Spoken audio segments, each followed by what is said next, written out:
Mas, enfim, chega de delongas. Como dizia o Oscar Wilde sobre o tema dessa noite, alguns levam a felicidade onde quer que vão, outros geram felicidade quando se vão. Por isso, eu vou e convido aqui ao palco o Mário Sérgio Cortella, Luiz Felipe Pondé e Leandro Carnal.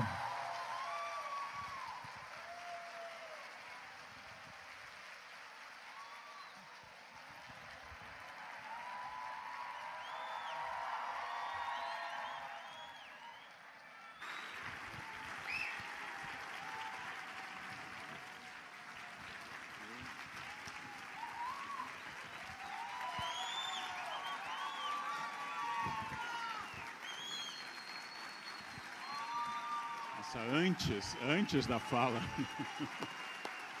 Antes da fala. Bem. Ok, muito obrigado, gente. Prazer voltar a esse espaço onde eu já estive. Um prazer para uma plateia que fez visíveis sacrifícios hoje. Tem gente esperando aqui no Frei Caneca desde que ele era sacristão, desde o início da ideia. E coube a mim, por uma eleição unânime, livre e democrática, dirigir os trabalhos. À direita de vocês, à minha esquerda, o professor Cortella, que todos conhecem, o professor Pondé. Não deixa sua esposa ouvir. E o nosso modelo, por enquanto, será, eu vou fazer uma brevíssima introdução. O professor Cortella falará durante 15 exatos minutos sobre filosofia, felicidade, a sua concepção de felicidade. O professor Luiz Felipe Pondé falará logo em seguida o mesmo tema. Depois cada um de nós falará 10 minutos comentando a fala dos outros. Passada esta fase, nós passaremos a fazer perguntas uns aos outros. Então, esse é o modelo que nós temos hoje. E é um prazer estar aqui nos 15 anos da Planeta, que nos publica, que lança muitos livros, com muita competência, com muito profissionalismo, e resolveu comemorar seus 15 anos com um evento que é aquilo que a Planeta faz, que é divulgar cultura, divulgar conhecimento a todos nós. Então, hoje nós vamos falar de felicidade e, aparentemente, isso está repleto nesse espaço. Posto que vocês bateram palmas de pé antes do evento, então agora vocês precisam achar uma manifestação para o final que exceda essa manifestação. Cuidado com as ideias, Carnal. Just in case. Just in case. Isso é muito bom, isso é muito animador, isso abastece muito o nosso coração, abastece muito a vontade de continuar trabalhando, produzindo. Esse é o Brasil real, o Brasil que eu gosto, esse é o Brasil que vai, que assiste, que debate, e esse é o Brasil que me torna feliz. E essa felicidade, nós começamos com o professor Cortella, explicando durante os próximos 15 minutos seu conceito filosófico e pessoal de felicidade. Por favor, professor. Muito bem. 21 de maio de 1688, nasceu Alexander Pope, um dos maiores poetas em língua inglesa da história, um homem que é conhecido especialmente não só pela sua produção literária, mas porque fez a tradução mais conhecida em inglês da Ilíada e da Odisseia. Esse homem, que aniversaria em 21 de maio, é um homem que há 330 anos, ao aparecer, permitiu que nós fôssemos capazes de um nível mais denso de felicidade, não porque produziu poemas estupendos apenas, mas porque trouxe para aquilo que é o mundo mais moderno o que um dia sonharam os gregos antigos na sua história, na sua tradição.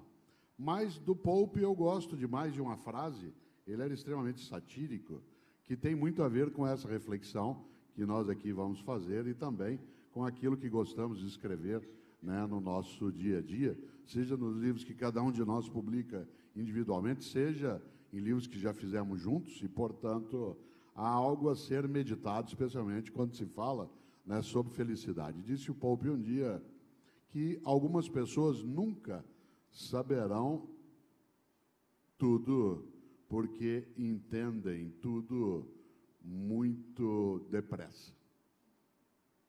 algumas pessoas nunca saberão tudo porque entendem tudo muito depressa. Isso me lembra aquilo que um dia Guimarães Rosa produziu ao dizer: não convém fazer escândalo de começo, só aos poucos que o escuro é claro. Que é um sinal de inteligência imensa de alguém que conseguiu observar a vida e olhar um pouco o que significa existir. Não convém fazer escândalo de começo, só aos poucos que o escuro é claro.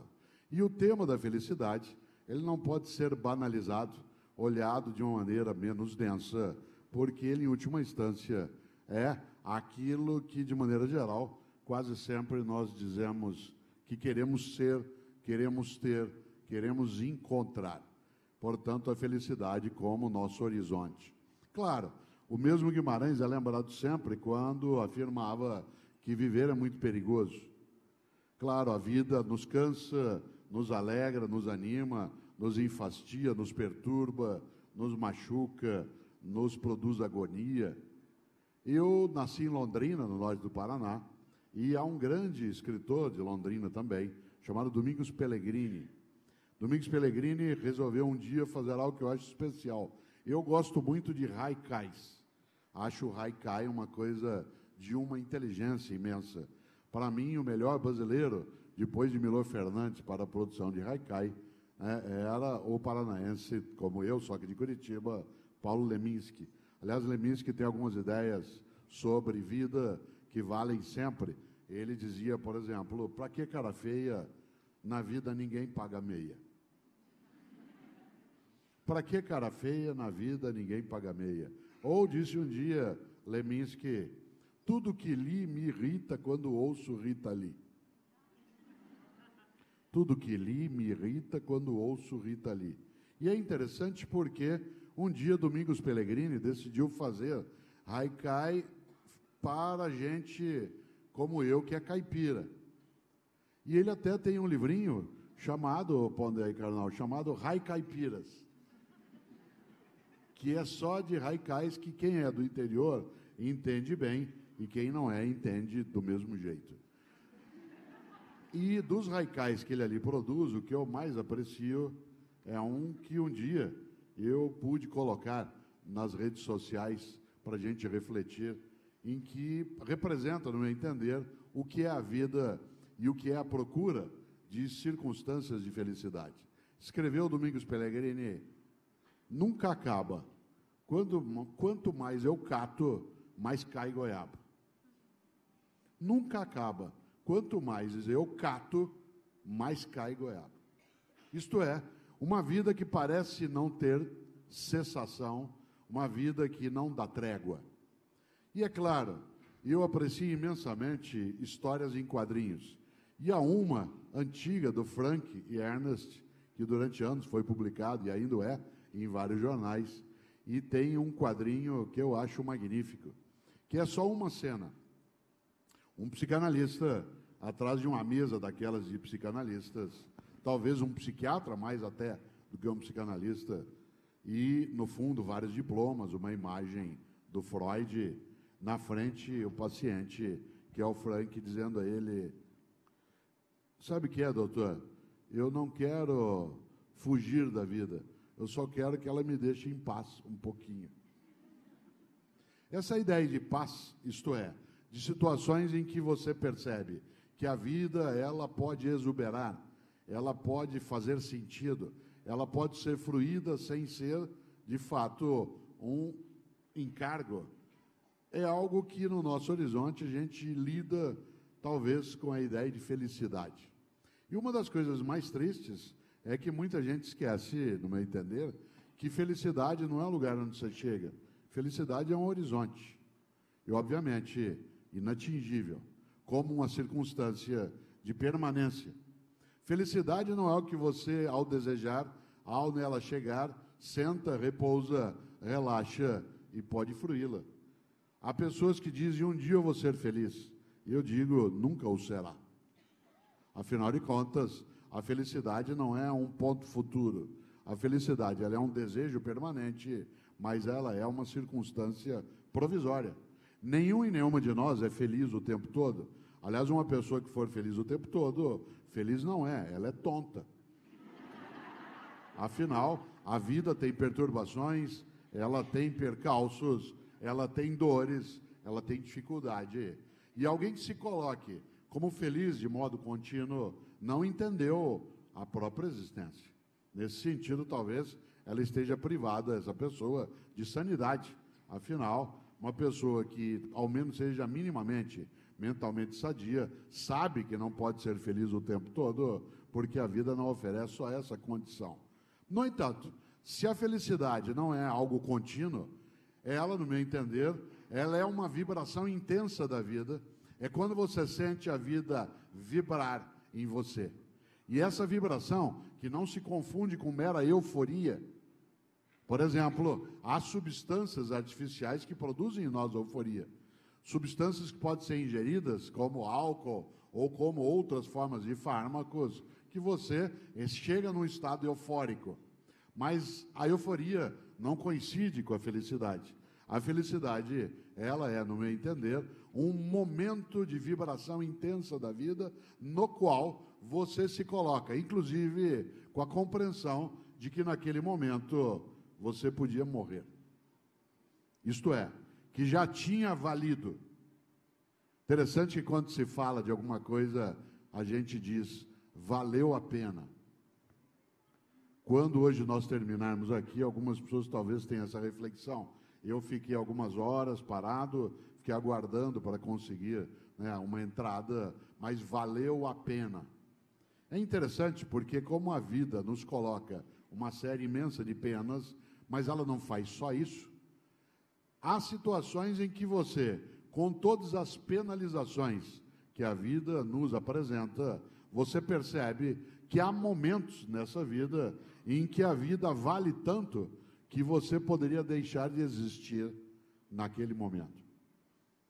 Para mim, essa é a medida do que eu considero a vibração intensa.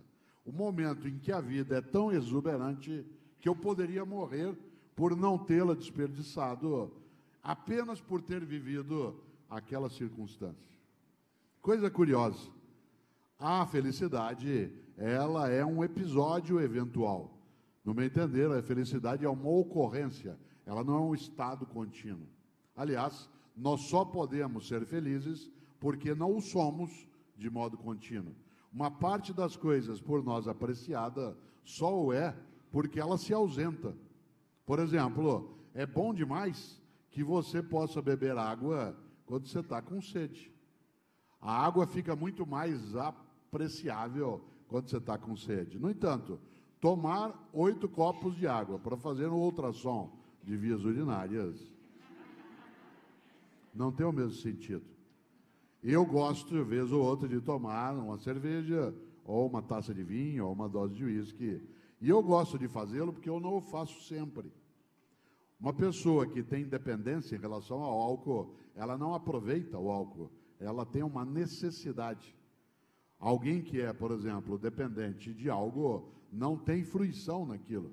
Nesse sentido, a capacidade de aproveitar os momentos em que a vida, com intensidade em mim, vibra, a ponto de eu poder dizer, já estava bom assim, daria para parar por aqui, está ligada à própria ausência dessa situação no mais do tempo. É muito bom ter apetite, é muito bom ter vontade de encontrar alguém, é muito bom ter saudade, porque isso permite que você, ao vivenciar a ausência, possa fruir o encontro. Nesse sentido, eu quero lembrar algo que a gente não pode, no meu entender, deixar de lado. A felicidade vai sim aos trancos e barrancos, ela, sem dúvida, não é um estado, como eu dizia, contínuo, ela não vem sempre, mas vem de vez em quando. E quando ela vier, afague, cuide, acaricie, porque ela se vai. Mas ela volta. Mas ela se vai de novo.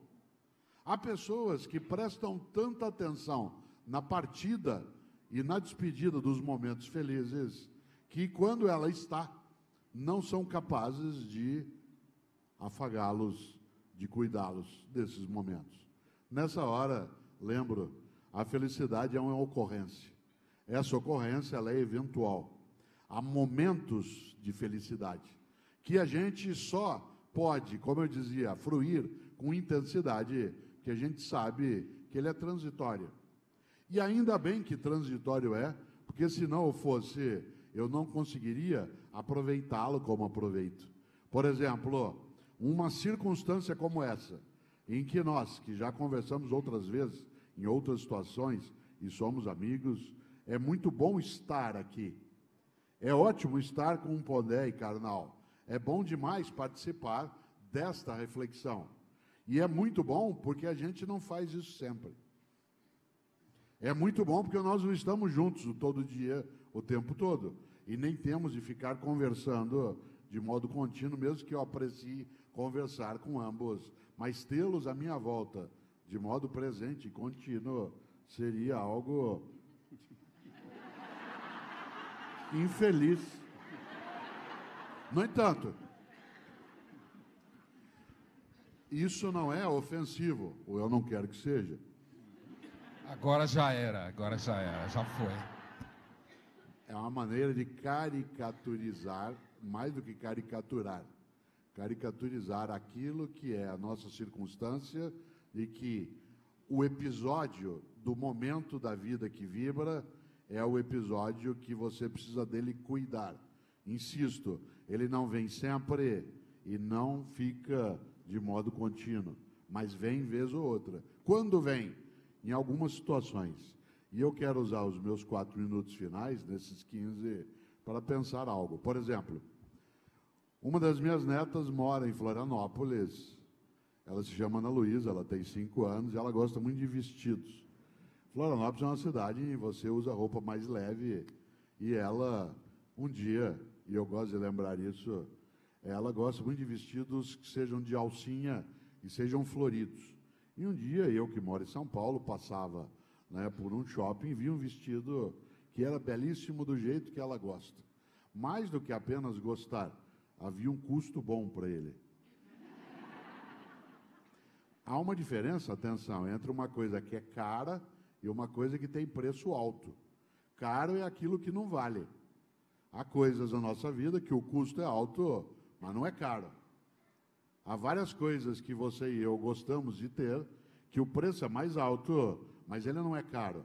Caro é aquilo cujo preço é muito superior ao valor daquilo. E nesse sentido você diz, isso é muito caro. Isto é, não vale isso. Claro, algumas pessoas poderiam dizer isso em relação à própria vida, mas voltando a esse polo, o vestido tinha um custo bom demais. Eu comprei, fui a Florianópolis, eu tinha uma atividade lá, e fui visitar, né, ali a Ana Luísa, que estava na escola. E aí a Ana Carolina, minha filha, mãe da Ana Luísa, ela foi buscá-la na escola. No caminho ela contou para a Ana Luísa que eu tinha trazido um presente. E não disse o que era.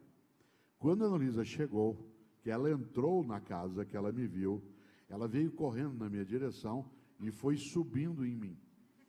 Ela foi me escalando. Não sei se já teve a sensação de ser escalado por uma criança. Isso é algo inesquecível. E aí, é claro que ela estava naquela euforia, naquele momento, também por causa do presente. Não só por isso, mas também por isso. E aí eu abri a caixa. Quando ela viu o vestido, que era azul, com umas flores brancas, ela começou a gritar, começou a correr pela casa, para lá e para cá. Começou a tirar a roupa da escola, tirou o tênis, a meia, tirou a blusa, a calça, a calcinha e ficou pelada pela casa, correndo. E uma hora ela foi, pôs o vestido, parou na minha frente com aquele vestido e fez assim. Naquela hora eu podia morrer. Eu não queria, mas eu podia. Por que que eu gosto disso? Porque não é sempre. Mas é. E quando é? No abraço, na conversa, no resultado, no livro, num teatro lotado. Eu sei que não será sempre assim. Eu sei que não é sempre assim. Mas quando é, que seja de maneira densa, profunda, do qual consiga ter saudade. E por isso, aí eu fecho A felicidade é um desejo permanente, mas é uma ocorrência eventual. Por isso, nesse momento, estando aqui com os dois, eu estou feliz. Mas, para durar...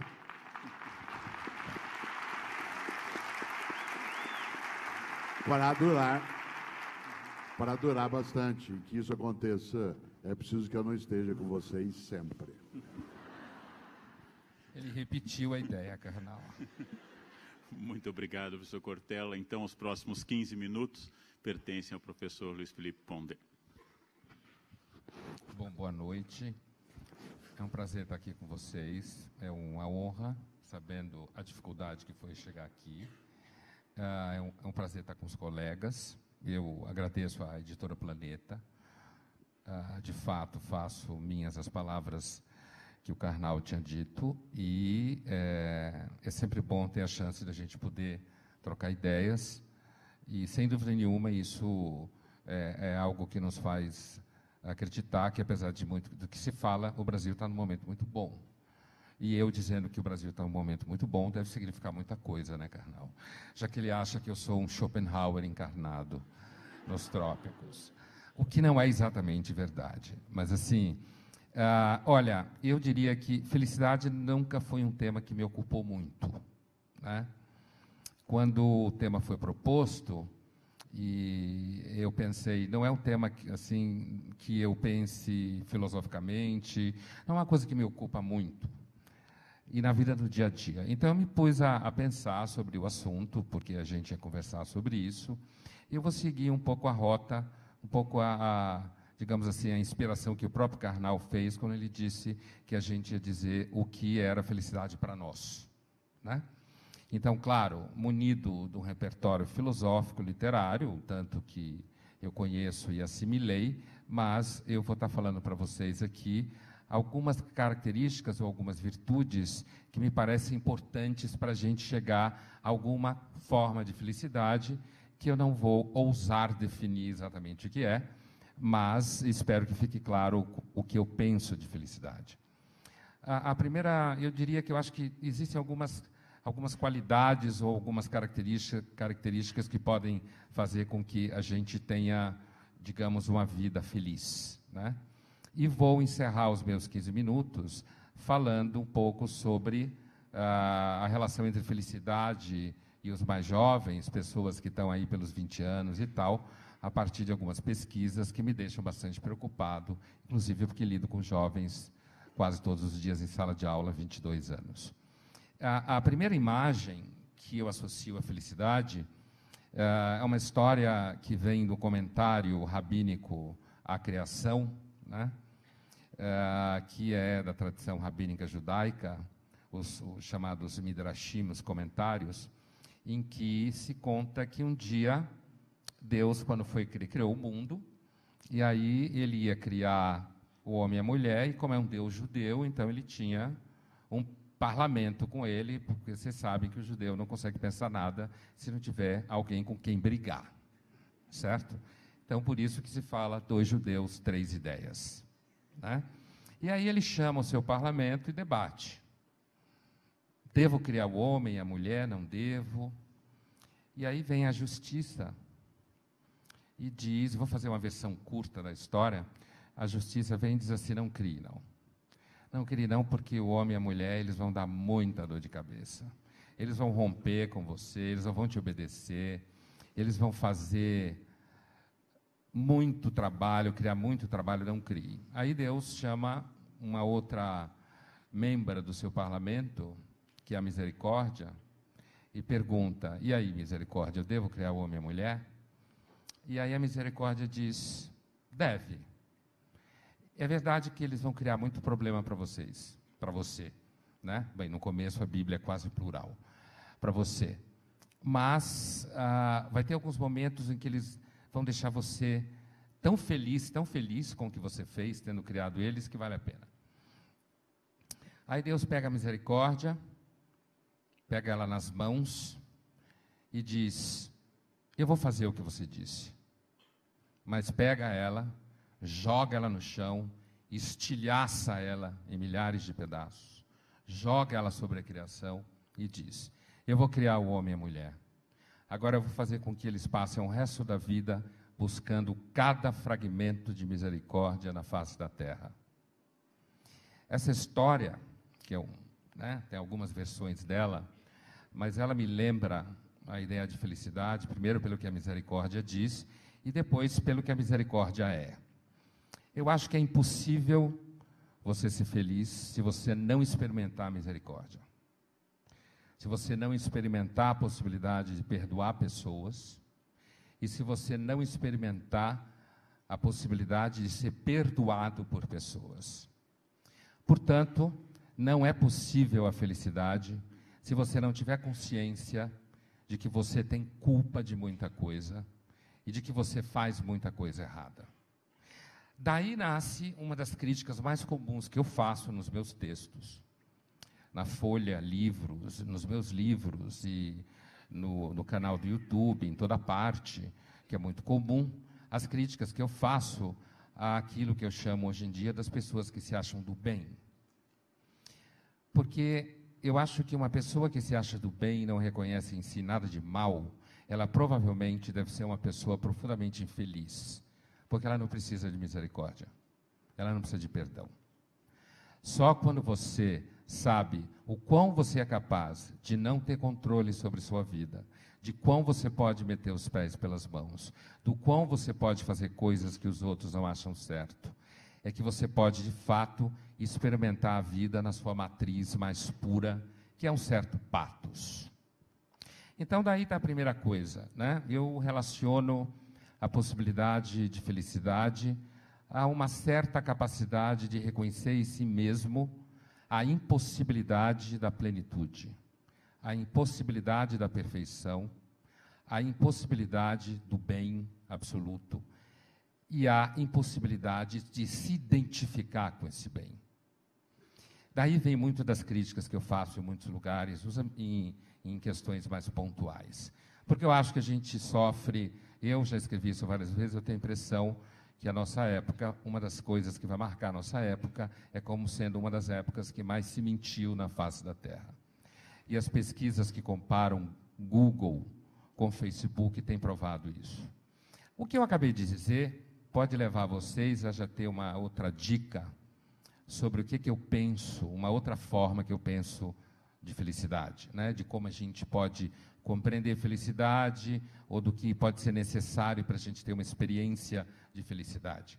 Nesse sentido, eu estou colocando a felicidade muito mais do lado da capacidade de se reconhecer dependente, da capacidade de se reconhecer necessitado e insuficiente. Tem uma frase de um romance que eu gosto muito, que muitos de vocês já leram e conhecem, que é um romance do Tolstói, que é a Ana Karenina, que começa com uma famosíssima frase sobre felicidade, que é a seguinte, mais ou menos assim, é a primeira frase que abre o romance, não é tipo no começo, é a primeira frase. Todas as famílias felizes são felizes da mesma forma. As infelizes o são, cada um da sua forma. Essa frase do Tolstói, quem conhece a história, sabe que a história é a história de uma mulher adúltera, que trai o seu marido porque se apaixona perdidamente pelo conde Vronsky e acaba pulando embaixo do trem. Dei spoiler. Mas ler Ana Karenina não é uma coisa que você lê para saber o final. Né? Você lê Ana Karenina para saber quem você é, do que você é capaz, como qualquer clássico. Né? Eu lembro disso porque, assim, nessa aí vai um outro entendimento meu. Eu vou apresentar para vocês, basicamente, 3 entendimentos. Já apresentei um, que é relacionado ao tema da misericórdia, da insuficiência e do reconhecimento que a gente tem de perceber as nossas falhas. Pessoas perfeitas devem ser profundamente infelizes. Essa segunda, que eu citei a abertura do Ana Karenina, o Tolstói tem uma compreensão de felicidade, o que ele está descrevendo no romance, como alguma coisa que você atinge a partir de uma estrutura social de repressão do desejo. Portanto, para você ser feliz de acordo com a norma da civilização, você deve ser, no mínimo, monótono. Você deve ser alguém que está inserido dentro de uma regra em que o desejo está completamente contido a partir de certas obrigações. Essas obrigações estão relacionadas à sua família, de origem, a família que você vai construir, os filhos, o marido, a mulher, todo mundo que dá à sua volta, os amigos, a sociedade, ou seja, o que você tem que cumprir. O Tolstói tinha uma compreensão extremamente pessimista de natureza humana, que não cabe aqui entrar nela, terrível sobre o desejo, em momentos em que ele quase se aproxima de entendimentos em que a melhor coisa que devia acontecer com o mundo, com a espécie humana, melhor dizendo, era parar de reproduzir. Ele flerta com essa ideia, né? Mas o que eu quero pontuar aqui, essa fala do Tolstói, ainda que ele não esteja próximo na totalidade do seu entendimento, me lembra um outro autor que também é muito importante na minha formação, estou fazendo referências à Bíblia, é importante na minha formação, né? A literatura russa é muito importante na minha formação, e o Freud. Todo mundo conhece a famosa frase do Freud no Mal-Estar na Civilização, que eu acho um texto fundacional para se entender a modernidade, em que ele diz: às vezes a gente tem a impressão que a felicidade humana não faz parte dos planos da criação. Aparentemente, a criação não planejou a felicidade humana. Por quê? Porque a gente está sempre tropeçando no desejo.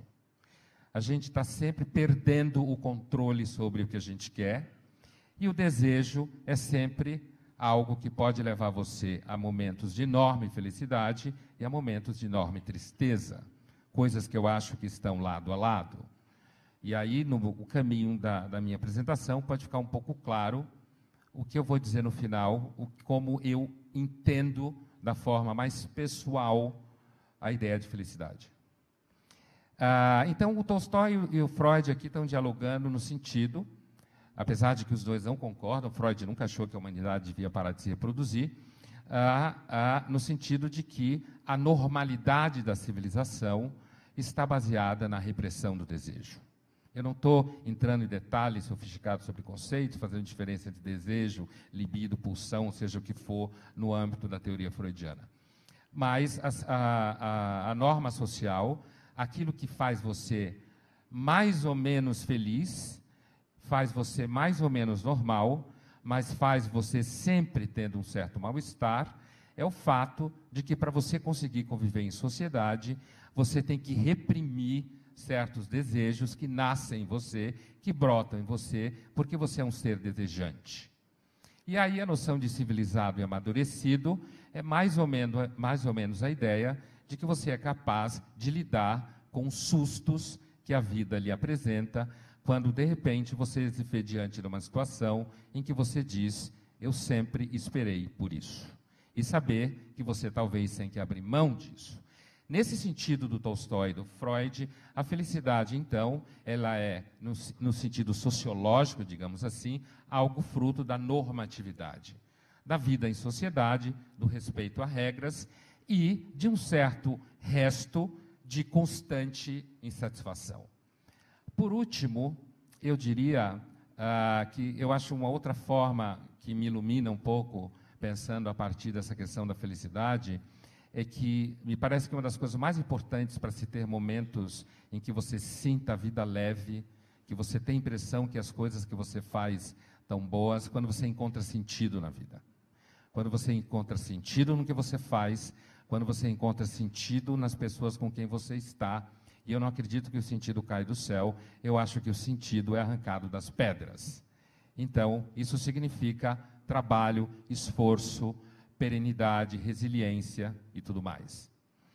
Dado esses três sentidos, né, essas três formas, felicidade a partir de uma certa apreensão da necessidade de misericórdia e da dificuldade que isso implica, a relação entre felicidade e normatividade social produzindo um resto de mal-estar constante que não teria solução, né?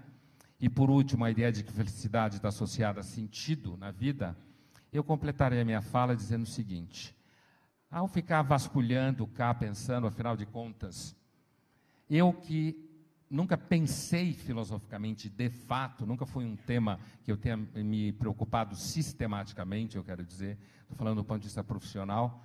Ele aparece aqui e ali por conta de que ele está associado a várias outras coisas. E eu lembro, por exemplo, eu, como muita gente sabe, eu era fadado a ser médico, né? Família de médicos, agora filho médico, adorava biologia, era bom aluno, passei em medicina muito fácil, o curso era tranquilo, mas eu sentia uma coisa que era assim, eu não estava afim de hospital, achava o papo dos médicos me dava um sono, coisa e tal. E então, num dado momento, eu chutei o balde, depois de um certo processo, e resolvi ser filósofo, ou seja, eu apostei numa profissão que tinha tudo para dar errado, né? E olha só o que aconteceu, né? Mas então eu fiquei pensando e eu cheguei à seguinte conclusão: no fundo, para mim, a noção de felicidade que mais me impacta e que mais faz sentido para mim é uma certa concepção romântica de felicidade, no sentido de que eu suspeito, né, que felicidade para mim tem a ver com a experiência da autenticidade, de você ser capaz de viver aquilo que você sente desejo de viver, que você é capaz de lidar com as tensões que essa busca causa, que esses encontros causam, e que, portanto, não haveria, me parece, para mim, a possibilidade da experiência de felicidade fora da autenticidade. Para mim, pessoalmente, não haveria a possibilidade de experimentar a felicidade fora da autenticidade. Quando eu olho o meu percurso até aqui, o meu percurso parece me reforçar essa ideia. Portanto, nesse sentido, a felicidade, para mim, está intimamente associada a você poder viver paixões e, logo, portanto, ela está ligada à coragem. Talvez duas coisas que se excluam de forma fundamentais sejam covardia e felicidade. Eu diria, por fim, que eu acredito que uma das virtudes mais necessárias para a felicidade é a coragem. Obrigado.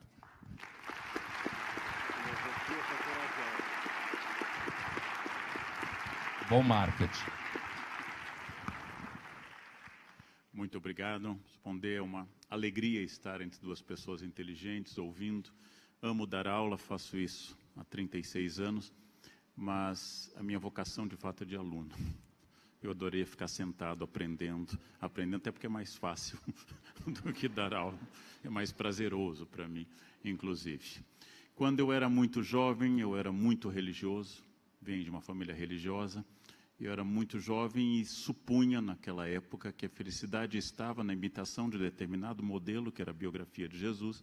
Estava sintetizada nos capítulos 5, 6 e 7 de Mateus, Sermão da Montanha, especialmente na ideia de desapego, na ideia de olhai os lírios do campo, olhai as aves do céu, não tecem nem fiam, não, entretanto nem Salomão, em toda a sua glória, se vestiu como um deles. Nesta fase que eu não precisava produzir bens e era sustentado pelos pais, eu era muito desapegado dos bens.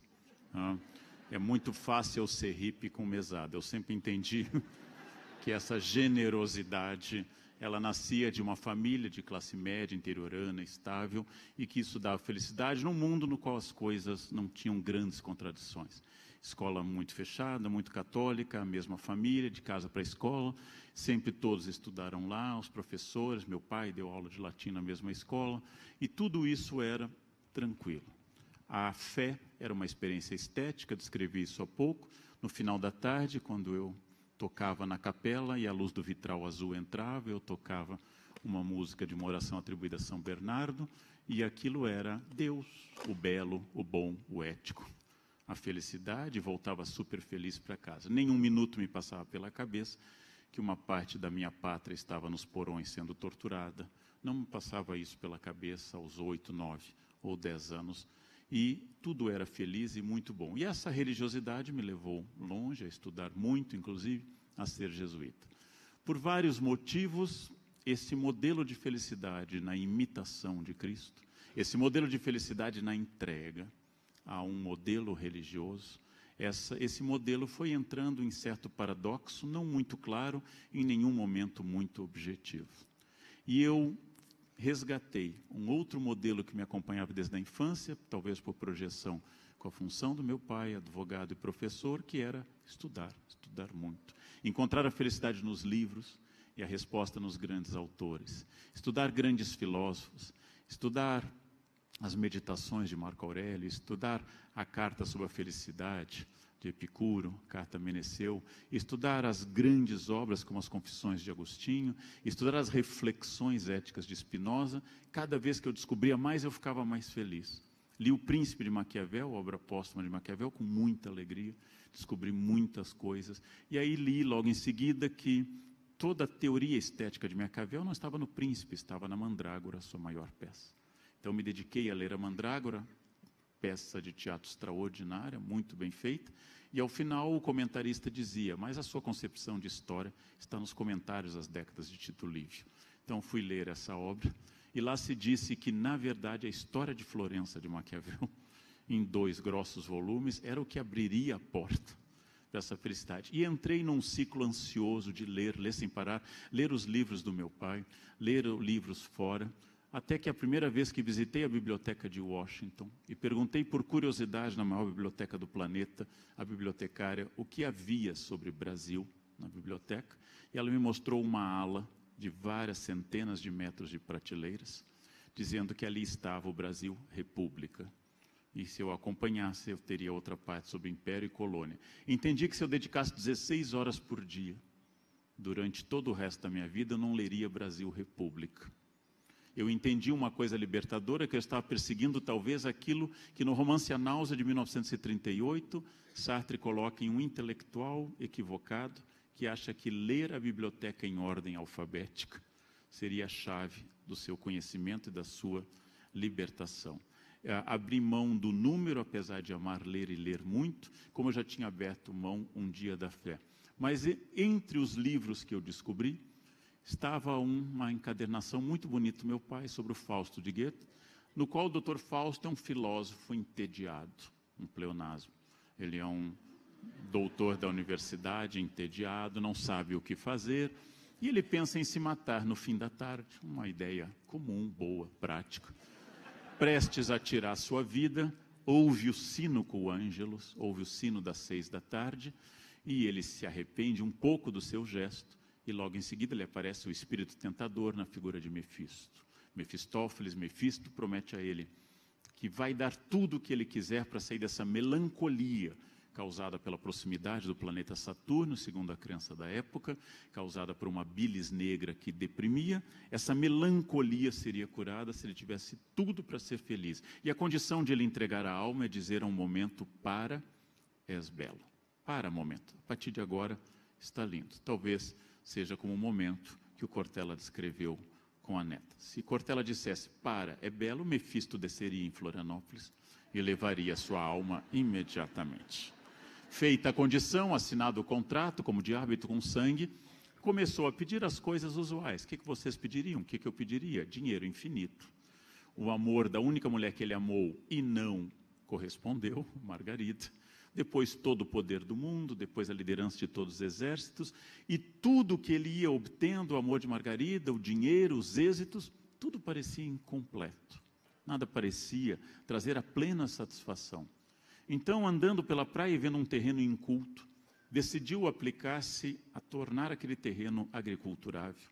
Contratou pessoas e, ao longo dos próximos anos, passou a tornar agriculturável uma terra estéril à beira-mar. E num certo final de tarde, olhando seus camponeses felizes cantando, olhando o trigo no horizonte, olhando o pôr do sol, ele entendeu, claro que o autor era um alemão, que o trabalho era felicidade. Óbvio, o autor era alemão, jamais seria um velho calção de banho um dia para vadiar, não seria em Itapuã, mas no empreendimento em Itapuã, né? Ele era um alemão. E dizendo isso, Fausto deixa escapar a frase fatídica, para, és belo. E aí, Mefisto vem. Né? Está cumprido o contrato. conseguir de indicar o caminho pleno da felicidade, que é o trabalho árduo e constante. Mefisto vai levar, Fausto cumpre o contrato, se entrega, mas eis que Deus manda seus anjos e dizem: um homem que trabalhou a vida inteira não pode ser condenado. E aí Fausto é levado para o paraíso. Este é um final infeliz, porque Deus quebra a regra do jogo, viola o contrato, vai no tapetão e tira Fausto dessa ideia. Essa parte final me desagradou por já não ser mais religioso. Mas, mais uma vez, a ideia faustiana, a ideia de que a felicidade está na transformação do mundo, que a gente chama de mundo fáustico, a ideia de que eu posso transformar o mundo, hoje traduzida como empreendedorismo. Ou seja, você tem que encarnar dentro de si a capacidade da transformação do mundo, ironizada em uma série brilhante que eu vi há pouco, 3%. Se você for empenhado no processo seletivo, você chegará ao paraíso, tudo depende de você, você é o pai da sua qualidade, do seu esforço. Essa internalização da culpa que a igreja tentou por séculos, o capitalismo, enfim, conseguiu. A culpa está em você. Não é do demônio, nem do pecado original, é da falta de esforço. É da falta de esforço. Esse é brilhante como sistema, significa, segundo Foucault, uma espécie de panóptico, de um ponto em que eu posso vigiar tudo, principalmente a mim mesmo.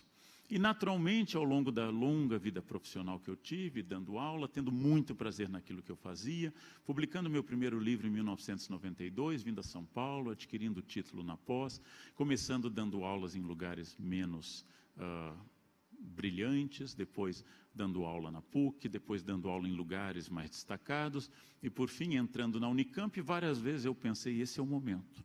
Cheguei na Unicamp, Universidade Média 7 em História, apogeu para a carreira de um historiador, é o momento de parar. É o momento que eu já cheguei na reta, que naturalmente tem ainda quilômetros pela frente, mas é um momento de felicidade. Publiquei mais livros, comecei a ficar lentamente conhecido, e esse processo de exposição pública só aumentou. Mas, naturalmente, como lembraram os dois que me antecederam, a vida é uma conspiração contra essas coisas.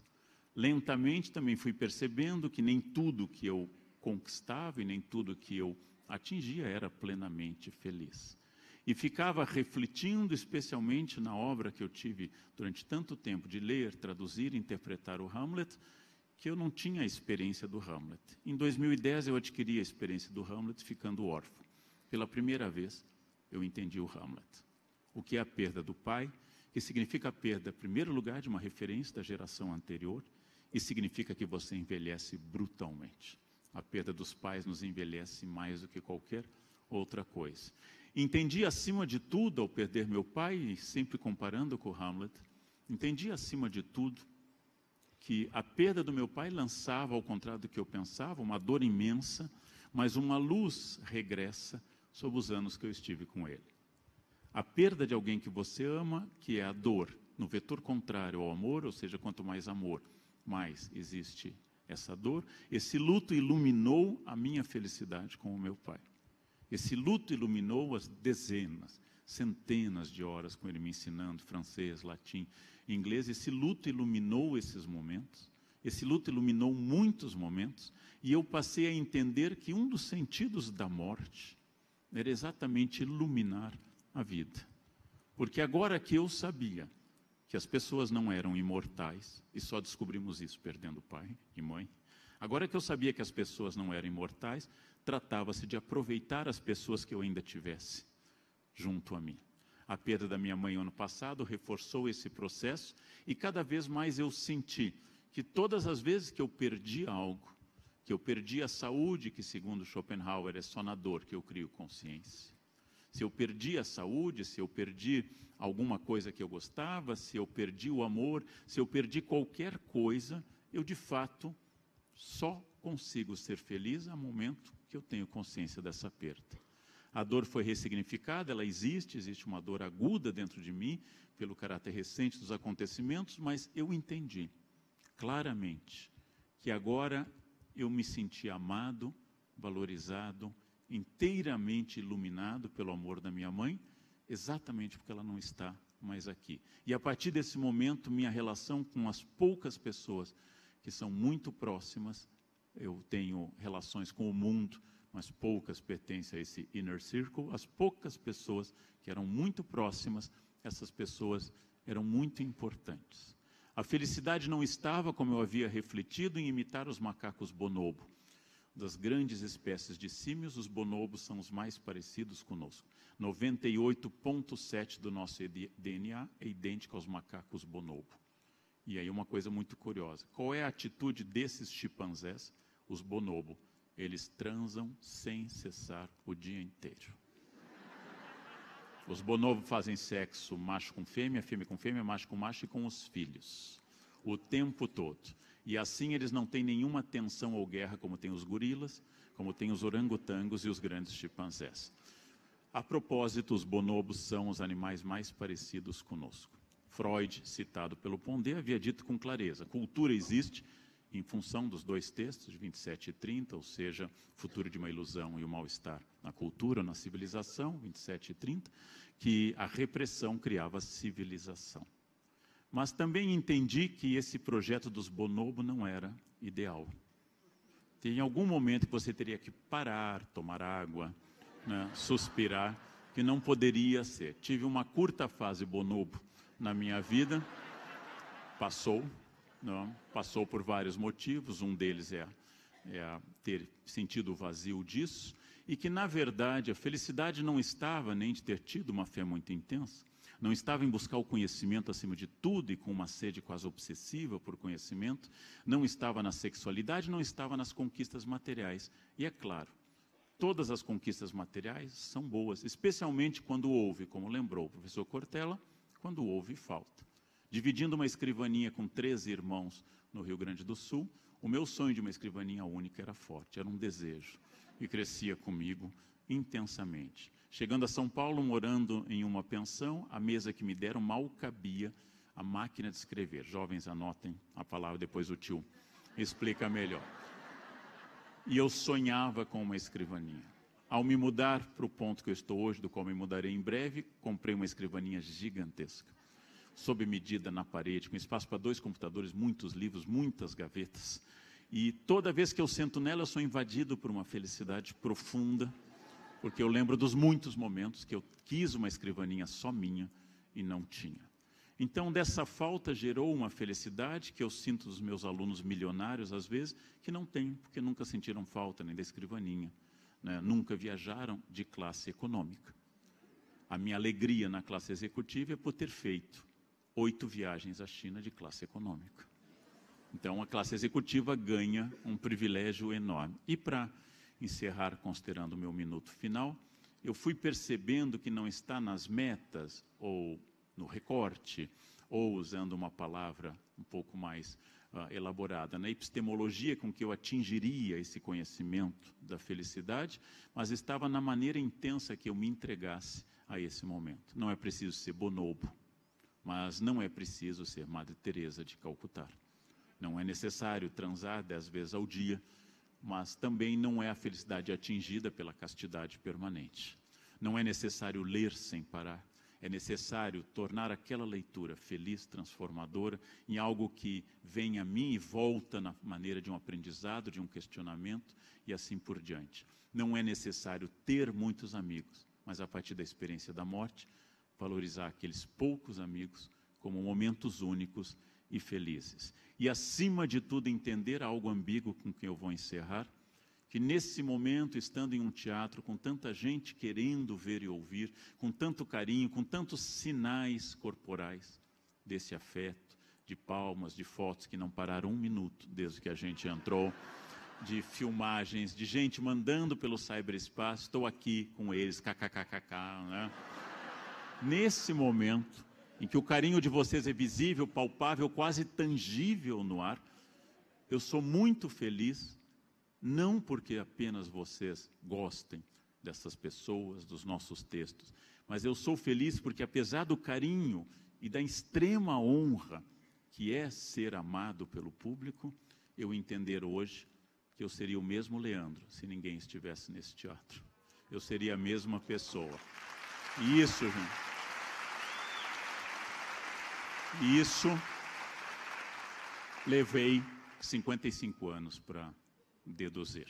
Então, eu espero nos próximos anos continuar descobrindo isso, que as pessoas que me amam são ótimas, as pessoas que me odeiam também são ótimas, porque ambas estão falando do seu sentimento e não do meu.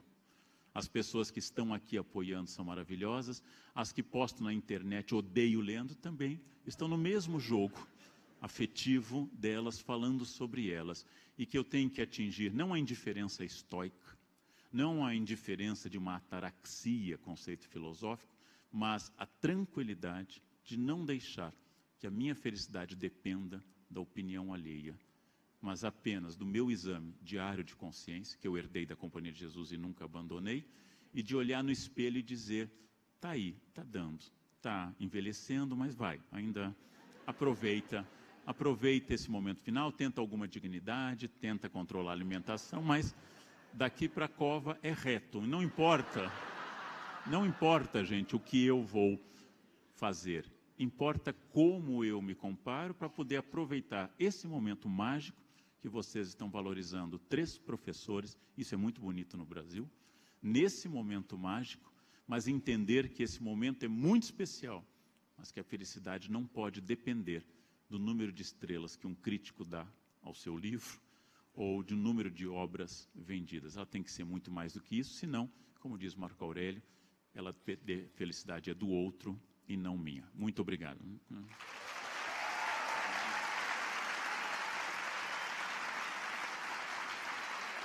Obrigado. Nós temos a etapa seguinte, vamos inverter a ordem como combinado. Primeiro, o professor Luiz Felipe Pondé vai comentar os nossos comentários pelos próximos 10 minutos. Por favor. Bom, eu vou pontuar algumas coisas nas falas dos colegas aqui que acho que valeria a pena, possivelmente, o debate posterior, né? Uma coisa que o Cortella falou, essa relação entre a felicidade e quase que uma consciência do que pode acontecer, da morte, do fim, a sua cena com a sua neta, me lembrou uma cena, uma fala de um filósofo nos anos 90, quando eu começava, então, a minha carreira em escrever para jornal, na época para o Estadão, Caderno de Cultura, 94 mais ou menos. Então, eu estava na França e eu fazia uma série de entrevistas e foi a primeira vez, depois eu via encontrá-lo umas 3 vezes para entrevistá-lo, depois já para a Folha, o alemão Peter Sloterdijk.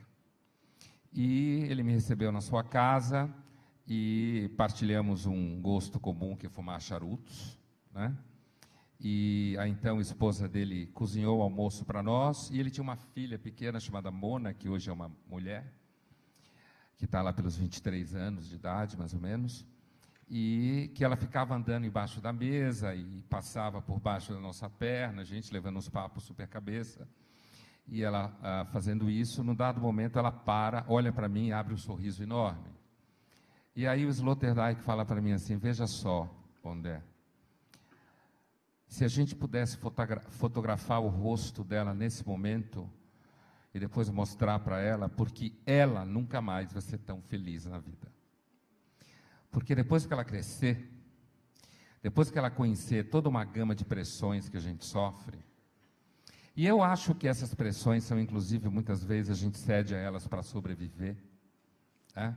E a gente acaba acreditando em determinadas coisas para sobreviver. Essa fala do Sloterdijk, que eu nunca esqueci, a tua fala sobre a tua neta me lembrou isso, que é essa questão de uma criança, na época ela estava lá pelos seus 2, 3 anos de idade, que aquela felicidade toda estava sentada numa experiência de espontaneidade com a vida que depois você perde. E aí começa de fato o desafio, né? E que nós adultos em alguns momentos temos esse tipo de felicidade, né? Eu entendo, reconheço o que você fala. Então, há algo na felicidade, sem dúvida nenhuma, que está associada a esses momentos que são quase momentos epifânicos, né? Com relação ao que o Karnal dizia, eu acho que tem uma coisa que me parece também importante. Primeiro, a questão do capitalismo, que você fala da culpa, né?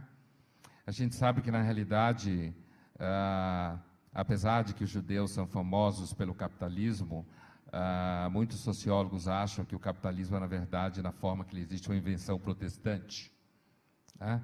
E, portanto, a culpa e a ideia de que se você não tem sucesso, você, na verdade, é ruim, ela já vem daí. E com isso eu não quero liberar o capitalismo, porque eu acho que o capitalismo produz uma série de problemas.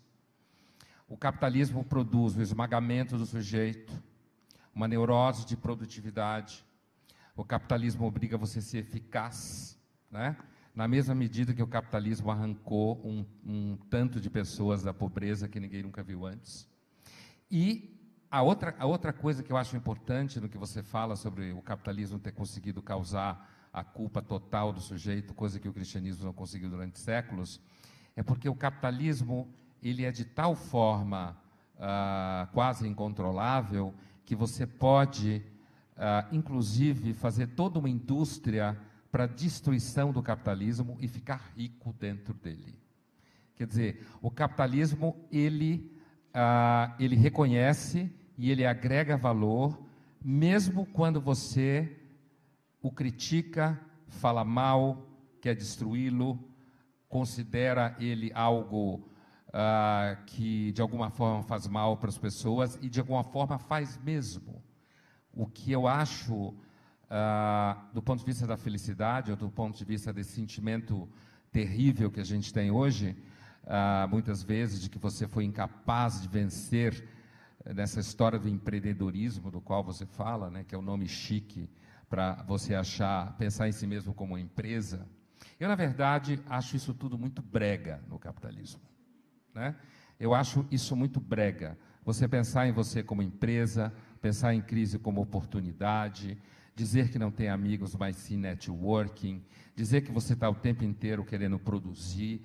Só que uma das coisas mais ambivalentes que me chama a atenção é porque justamente essa qualidade do capitalismo é que produz um discurso muito recente, de certa forma, que é um pouco relacionado ao discurso que eu falava antes, que é essa coisa de todo mundo querer ser do bem, todo mundo querer agradar, todo mundo querer propor uma solução para as coisas, estar sempre do lado daquilo que é certo. E aí, para mim, isso é uma coisa que para mim causa um espanto, como eu dizia na minha fala no começo, e aí eu vou voltar à frase do Tolstói, a segunda parte dela que eu não comentei, né? Que a segunda parte é: cada família triste é triste da sua forma. O Tolstói está fazendo uma diferença entre a felicidade como sendo alguma coisa que acontece em níveis estatísticos altos, uma vez que você estabelece e segue a norma, e a infelicidade, a tristeza da frase, está associada ao fato da diferença, da singularidade e de alguma coisa que não se repete. É claro que o Tolstói está colocando a capacidade criativa do lado da infelicidade na frase dele. Então, eu confesso que eu não tenho certeza. Uma outra coisa que você falou que me chamou muito a atenção foi um momento que você quase citou o Nelson Rodrigues, quando o Nelson Rodrigues conta que quando ele escreveu a primeira peça dele, ele ficava mendigando boas críticas, né? A gente sabe, eu acho que o Nelson Rodrigues é o maior moralista no Brasil, no sentido filosófico. Moralista, em filosofia, significa alguém que olha a natureza humana no sentido profundo. E que ele passou grande parte do primeiro momento em que ele escreveu a sua primeira peça, mendigando, e depois a segunda peça, mendigando que os amigos falassem bem, mendigando que os críticos escrevessem, dessem as tais 5 estrelas, que o teatro ficasse cheio, né? E que ele chegou num dado momento em que ele ficou tão cansado, que ele percebeu que ele não aguentava mais querer ser tão amado. E aí ele faz uma relação direta entre essa superação do desejo de ser plenamente amado o tempo inteiro, pelo cansaço de querer ser amado. Eu acho que isso tem um pouco a ver com o que você dizia também. Quer dizer, O Nelson também é conhecido como aquele que diz assim: eu tive tanto medo, eu tive tanto medo, eu tive tanto medo, que uma hora eu cansei de ter medo. E a partir do momento que eu cansei de ter medo, eu resolvi dizer exatamente o que eu penso. E não dizer mais aquilo que eu acho que tem a ver com o que a gente deve dizer e entrar na norma a qual me referia na frase do Tolstói ou na fala do Freud. Então, o que me chama a atenção, eu acho que você tocou nessa questão da superação do desejo de ser amado, que é uma das questões centrais na ideia de felicidade mesmo, do ponto de vista psicológico. Me lembra a fala do Nelson, porque na fala do Nelson aparece de forma muito clara que não é que ele simplesmente perdeu o medo, ele cansou de ter medo. E o cansaço é que libertou ele da busca incessante de não ter medo. Então, às vezes, eu acho que a gente pode chegar em virtude, a ideia de o que você se referiu, como não precisar de ser reconhecido ou ser amado para ser quem é. Eu acho que, às vezes, a gente chega numa virtude como essa, muito mais pelo cansaço, do que por alguma coisa que alguém poderia chamar de positivo. Eu, na verdade, não acredito que a gente chegue numa condição como essa por conta de uma evolução espiritual ou psicológica. Eu acho que a gente pode chegar numa situação como essa, na verdade, através da percepção do cansaço que é querer ser amado o tempo inteiro, o cansaço que é querer satisfazer o tempo inteiro, o cansaço que é querer ser visto e reconhecido o tempo inteiro. E aí eu volto à contradição do capitalismo no começo, que eu me referia na tua fala, porque ao mesmo tempo em que isso de fato isso pode gerar um enorme cansaço, ao mesmo tempo isso é que torna possível a realização da vida numa enorme medida. E aí, me parece que há, tanto na fala do Cortella, na questão que eu pensei, como na tua questão, Karnal, uma relação muito grande com a ambivalência. E com a dimensão de ambivalência que a gente vive no mundo contemporâneo. E eu já escrevi várias vezes, eu às vezes tenho um medo de que o mundo contemporâneo, inclusive por conta do capitalismo, porque o capitalismo precisa de pessoas felizes, precisa de pessoas que acreditem nas coisas. A pior coisa que pode existir é um empresário deprimido. Deprimidos vão ser filósofos, historiadores, poetas, né? Empresário não pode ser deprimido. Então, o capitalismo ele empurra você para ser feliz, ou pelo menos projetar a ideia de felicidade, né?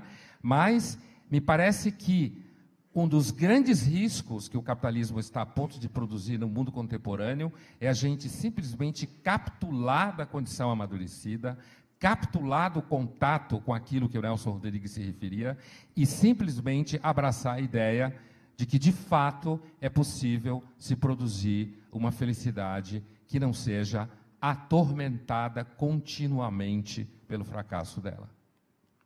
Obrigado.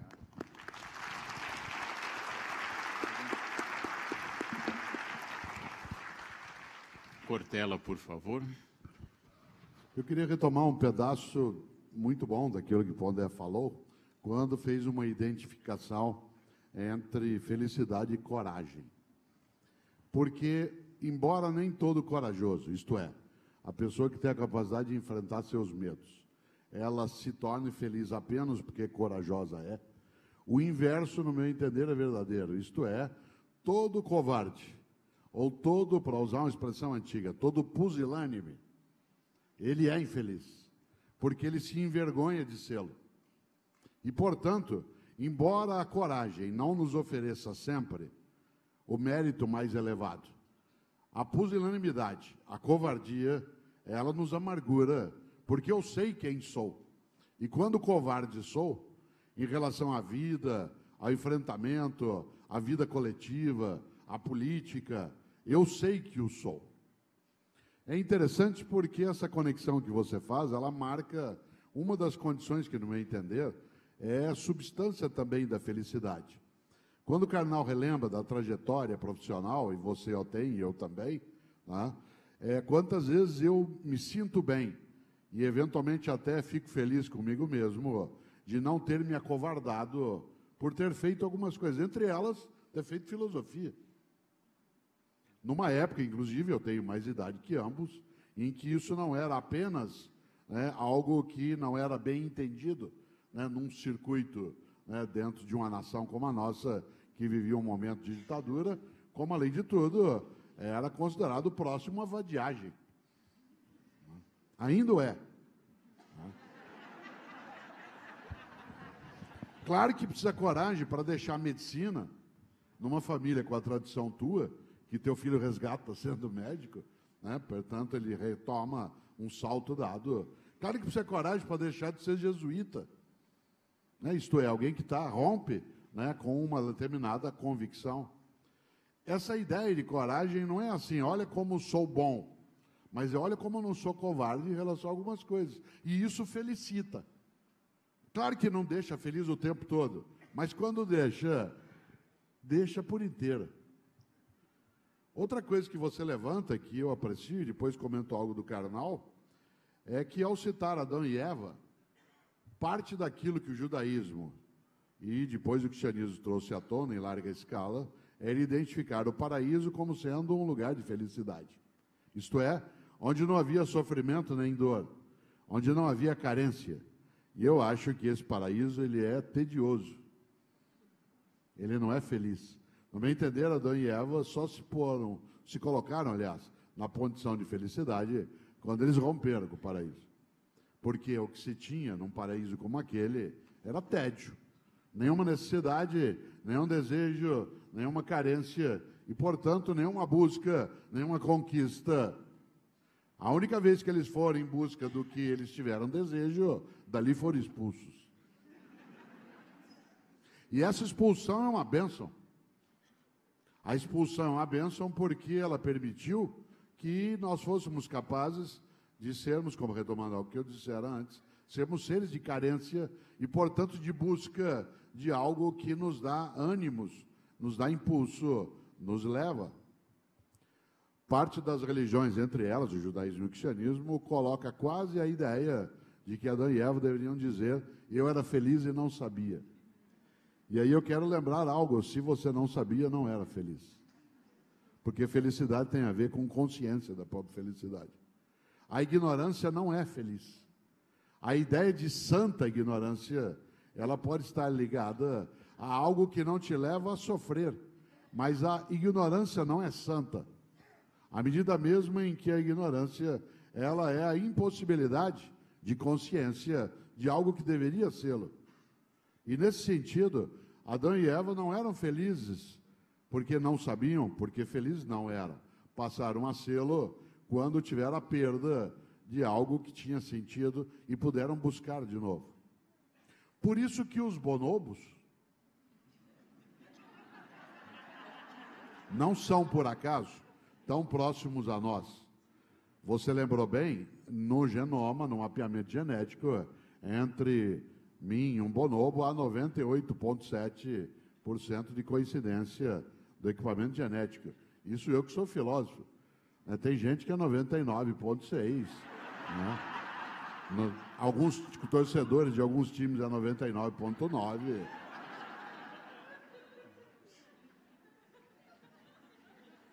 Mas os bonobos são também, como nós, capazes de algo que outros primatas não são.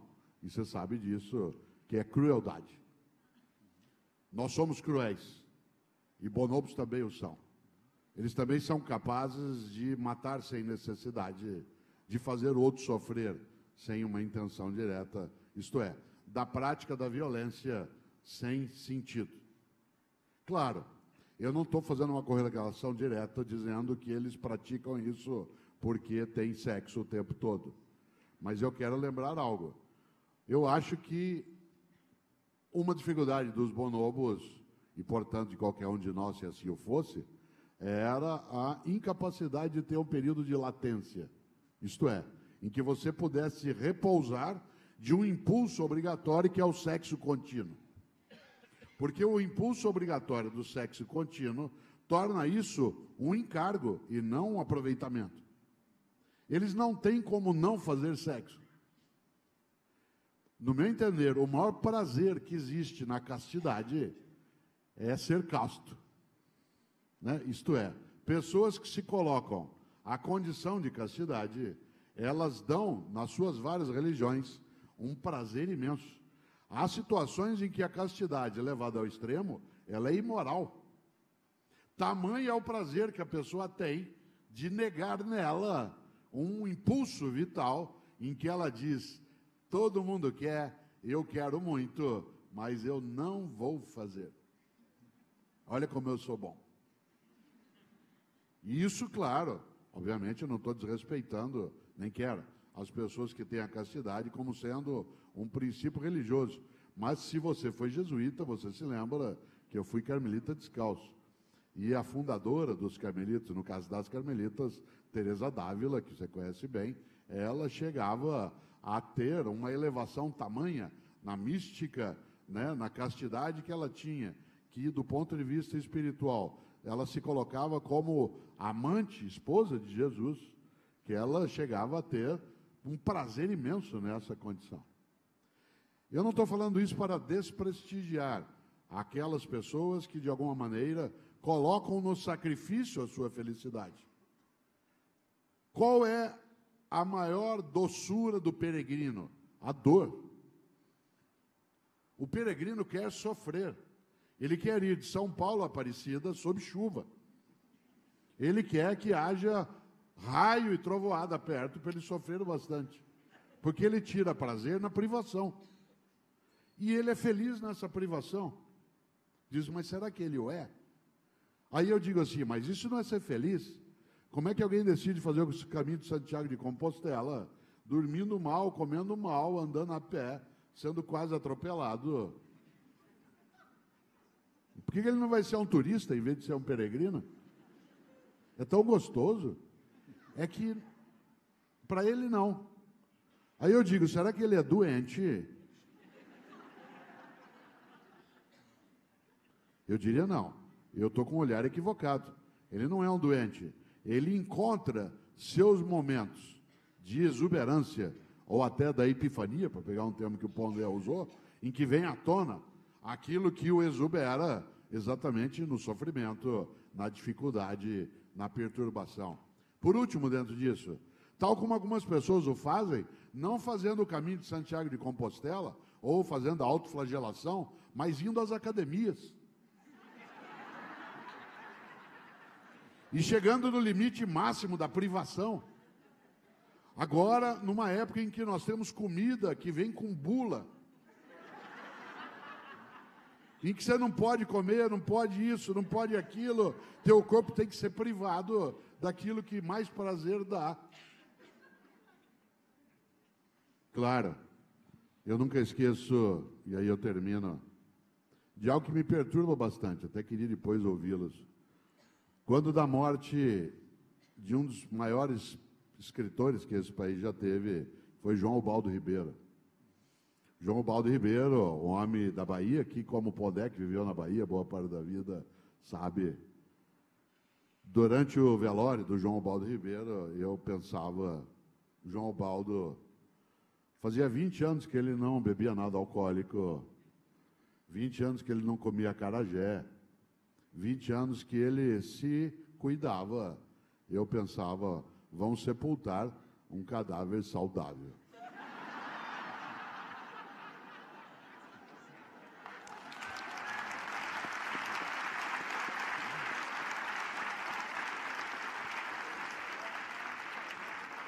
Eu não falo isso em causa própria. Mas eu penso que nossos modos negam um pouco, Pondé, a estupenda frase do Ana Karenina, né? Se todas as famílias felizes, elas se parecem, e as infelizes, cada uma é ao seu modo, eu acho que também as pessoas felizes, cada uma é ao seu modo. Algumas, claro, né, se privando, outras encontrando. Isso significa que há uma variedade nessa condição. Mas eu identifico em todos, eu concluo de verdade, identifico em todos uma questão. Há necessidade de carência. Por isso que o luto, ele é iluminador. Porque ele acende a luz naquilo que é escuridão. Aquilo que é o claro escuro de Drummond, né, é algo que ilumina, porque eu não estava enxergando. E é claro, isso marca imensamente essa condição. Eu não tenho dúvida que a memória, e aí até te coloco isso depois para pensar, a memória de teu pai, como sendo também teu mestre em idiomas, em conhecimentos, a fruição da memória, eu imagino que deva ser muito mais exuberante do que a presença da situação quando ela aconteceu. Isto é, estar ali ao lado, hoje, é muito mais uma imagem que é magnífica do que a vivência no momento que foi. Por isso que nós escrevemos, em grande medida, para não deixar perder as memórias. Nós temos um desespero de sermos esquecidos, e por isso a gente escreve. Porque não sermos esquecidos nos deixa felizes. Mas que a misericórdia, essa ideia maravilhosa, ela é, sem dúvida. E por misericórdia, paro agora.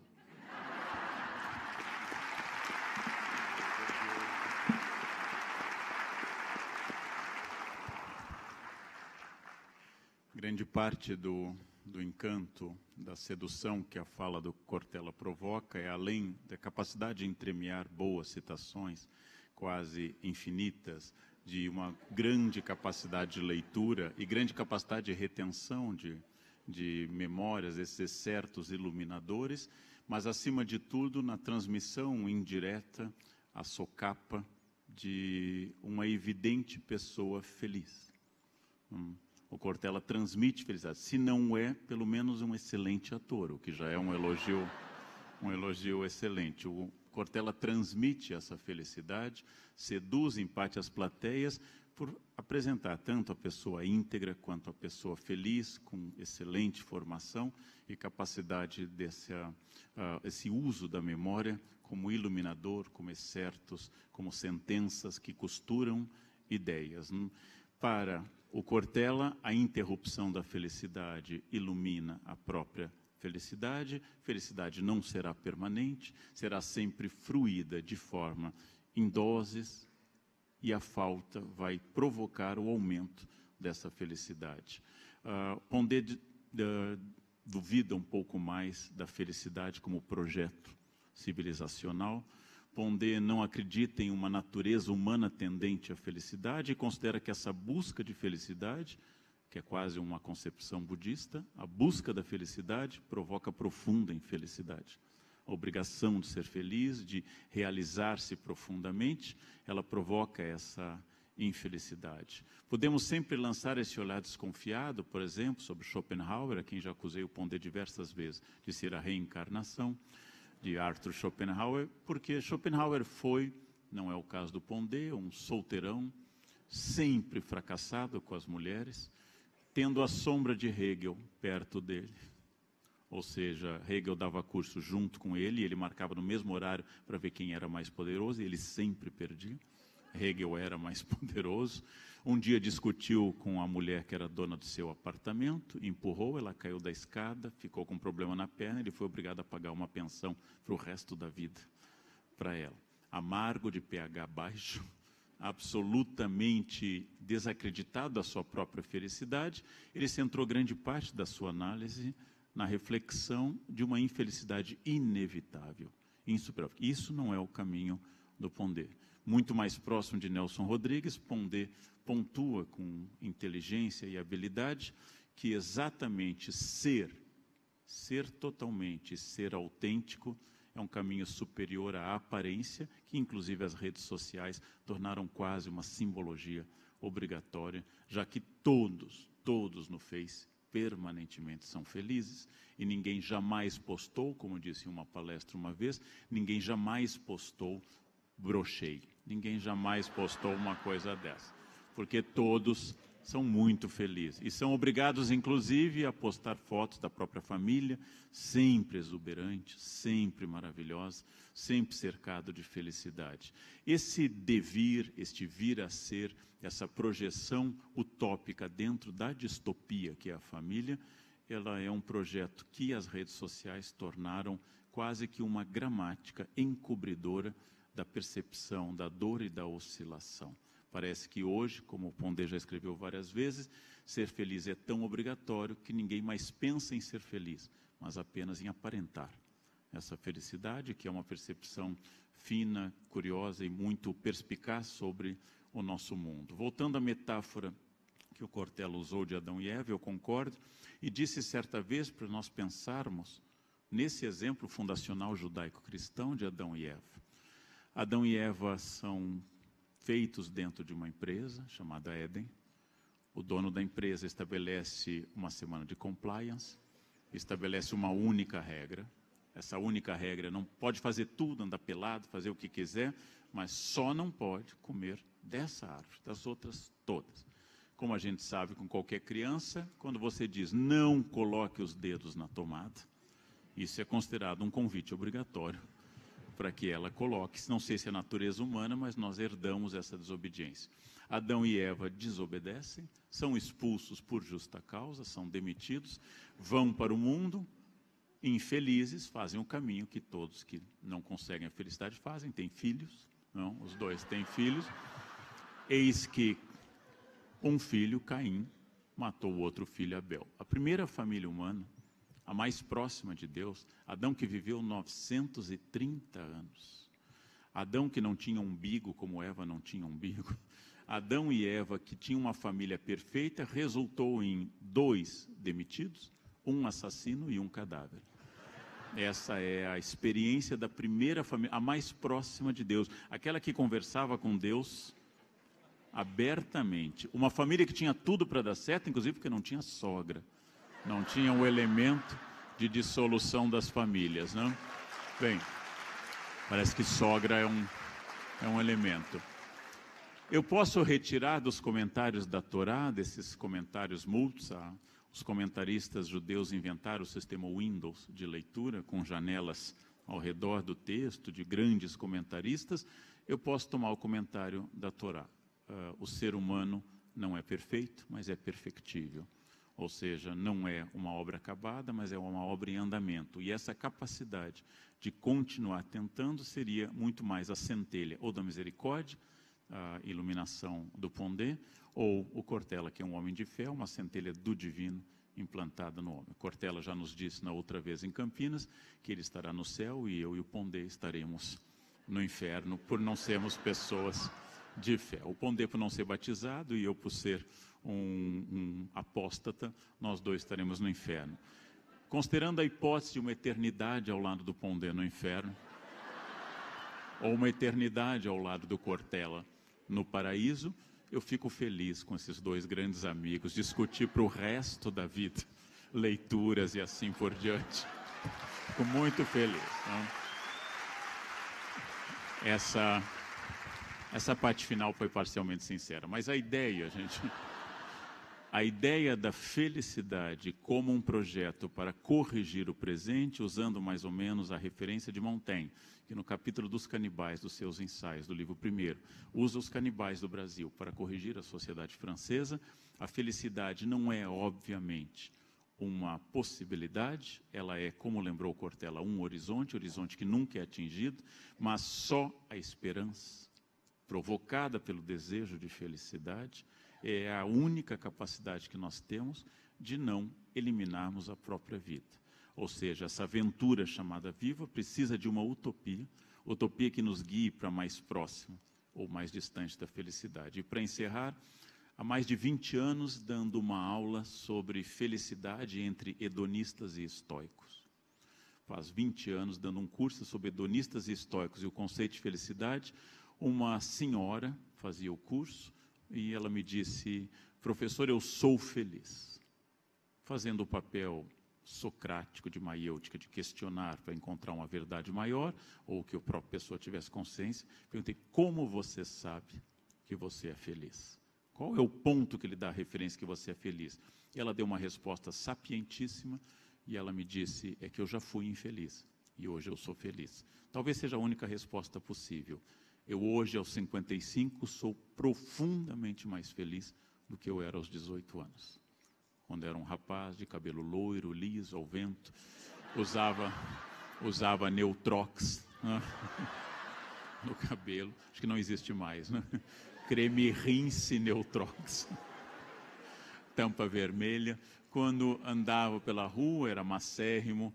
E, então, naquela ocasião, não precisava de óculos para ler e assim por diante. Eu era mais cheio da moldura da felicidade. Mas, como diz Drummond, e eu acato inteiramente, amor é para pessoas maduras. O amor nunca é para gente muito jovem. A paixão é jovem. O amor é específico, como diz Drummond, um privilégio para gente madura. E para mim, essa etapa da vida, esse terço final da vida, é profundamente feliz. Não porque eu viva feliz, para não ser o bobo que o Cortella advertiu, mas porque hoje eu tenho consciência que a minha felicidade, ela não é permanente, pode ser obtida, e ela depende de uma série de concepções, citando a Monja Coen, com quem lancei livro recente, de que o sofrimento é inevitável, a dor é inevitável, mas o cultivo desse sofrimento é opcional. A dor é inevitável. Não importa o que você fizer, alguém do seu círculo vai morrer. Não importa o quanto você se cuide, você vai morrer.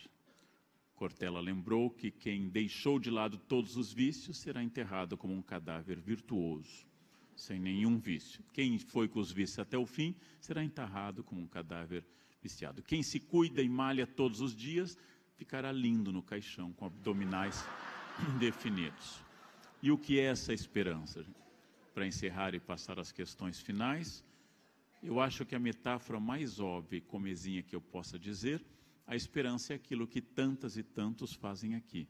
Todos os dias passar um creme no rosto ou no corpo. É uma profunda esperança. É um desejo fadado ao fracasso. Não importa quanto hidratante você colocar, você morrerá.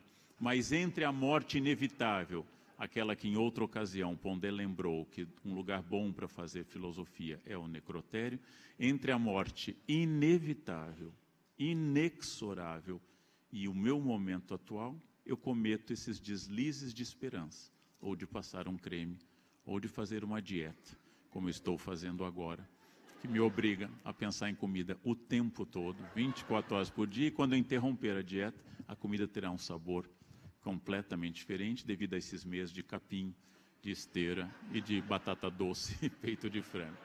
Essa ideia, então, projeta em uma utopia que me puxa. E essa utopia não tem a função opiácea que Marx deu para as religiões.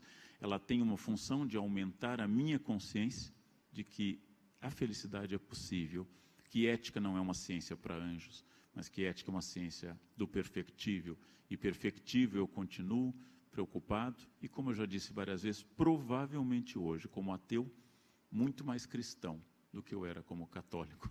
Já que eu fui um excelente católico, como eu disse no livro da Planeta com o Padre Fábio, fui um grande católico, mas eu não era exatamente um cristão. Entre outras coisas, voltando à fala do Pondé, porque eu era uma pessoa de bem, eu era virtuoso, eu era inimigo de qualquer vício, eu era casto, eu era pontual, eu era insuportável.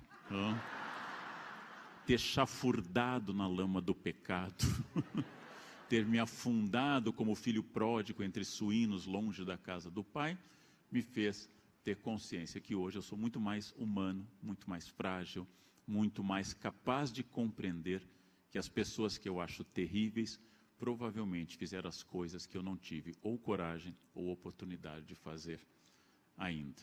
Ou como disse minha empregada uma vez, quando recriminei que ela usava DVD pirata, ela diz, o seu dinheiro, professor, o torna ético.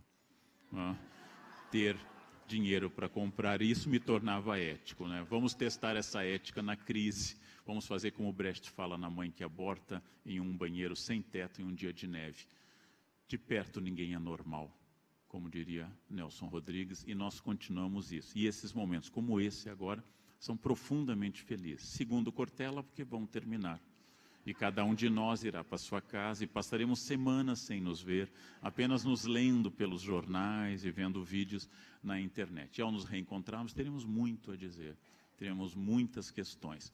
Felicidade realmente é um exercício, nunca é uma meta. É uma prática, é uma decisão. Isso faz com que haja pessoas felizes e infelizes, apesar de não haver diferença na maneira da sua vida ou nas condições da sua vida? Essa é uma grande questão para nós pensarmos, e eu encerro essa primeira parte agradecendo a atenção de vocês e passando à parte final, no qual livremente, sem ordem, cada um de nós pode estimular, fazer, encetar perguntas para os outros. Muito obrigado. Muito bem.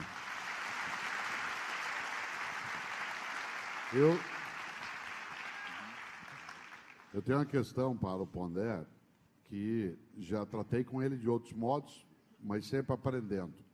O Pondé é uma das pessoas que eu conheço que mais entende de Dostoiévski, e mais entende também daquilo que a gente chama de alma russa, né, dentro da filosofia. Há um certo estereótipo, né, Pondé, de que a alma russa é uma alma triste, é uma alma da tragédia. Você vê desde Tolstói, com o desespero dele quase obcecado, né, por uma religião salvacionista, quase messiânica, até aquilo que Dostoiévski escreveu, tudo aquilo que foi construído, né, dentro dos grandes russos, no sentido mais amplo da palavra, não apenas quem nasceu, né, na Rússia. E nós, às vezes, identificamos um ethos brasileiro, né, como sendo uma alma mais feliz.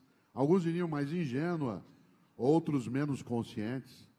Você acha que existe a possibilidade de uma identidade nacional, onde a tristeza ela seja um combustível, né, para a vida e para a explicação da vida, como é o caso, por exemplo, da própria literatura? Você pega o Capote, né, o conto, você olha aquilo, você vê as coisas de Gogol e de outros autores falando, é o desespero completo. Essa atração pelo desespero, quase mórbida, né, ela é uma condição cultural, diríamos, mas você tem ideia de qual seria a fonte da alma russa? De fato, eu dedico um tempo à literatura russa, especificamente Dostoiévski e Tolstói, né? Já li bastante Tchekhov também, e em algum momento vou me dedicar a um texto de Fôlegos da relação entre literatura e desespero. Mas a primeira coisa que eu queria dizer é o seguinte: infelizmente, eu tenho uma notícia para te dar que, sobre o Baldo, poucos anos antes de ele vir a falecer, nós enchemos a cara de uísque, eu e ele. Passamos uma noite bebendo, fumando, comendo e falando, vou falar em francês para ficar claro, merda a noite inteira, certo? Então, assim, ele não morreu tão saudável assim como se pensa por aí. Me lembra, inclusive, foi na verdade quase 2 dias, me lembra, inclusive, uma passagem do filme recente do Churchill, em que ele está conversando com o rei, e o filme mostra ele tomando uísque no café da manhã e tal, e o rei pergunta para ele, mas me explique, como que o senhor consegue beber tanto? E ele responde, practice. Quer dizer, e como dizia o velho Aristóteles, virtude é uma ciência, a ética é uma ciência prática. Quanto você mais pratica, mais você fica capaz naquilo.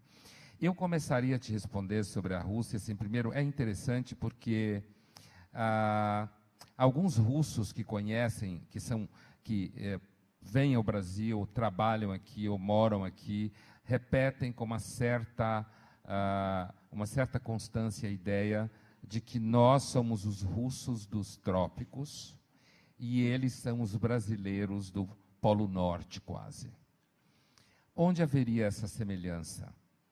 A Rússia, a literatura russa, sem dúvida nenhuma, a grande literatura, que retrata principalmente o século XIX, e retrata uma desigualdade social monstruosa, e tem um fato específico, que é a construção de Petersburgo, né, pelo Pedro o Grande, e essa construção, para ser a cidade europeia por excelência, que até hoje na Rússia, agora muita gente vai à Rússia, mas assim, por causa da Copa, mas você tem uma Rússia de Moscou e uma Rússia de Petersburgo. A Rússia de Moscou, você pode escutar uma jovem dizer que 2 rapazes não devem se beijar na rua, porque a lei proíbe casamento gay, e se eles apanharem, é problema deles.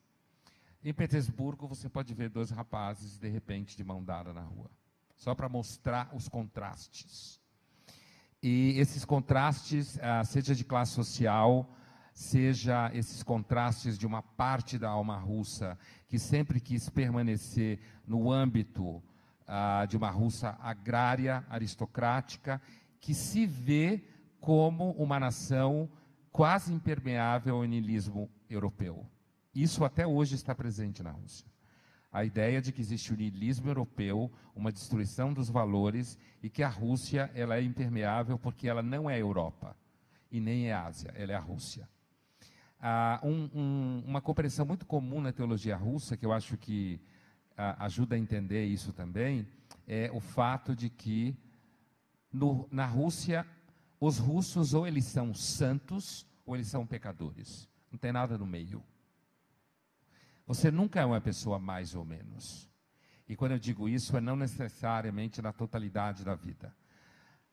Você tem momentos em que você é profundamente pecador e momentos em que você atinge uma enorme experiência mística de contato direto com Deus. A teologia russa, ela é muito pouco especulativa, muito pouco sistemática e muito experiencial.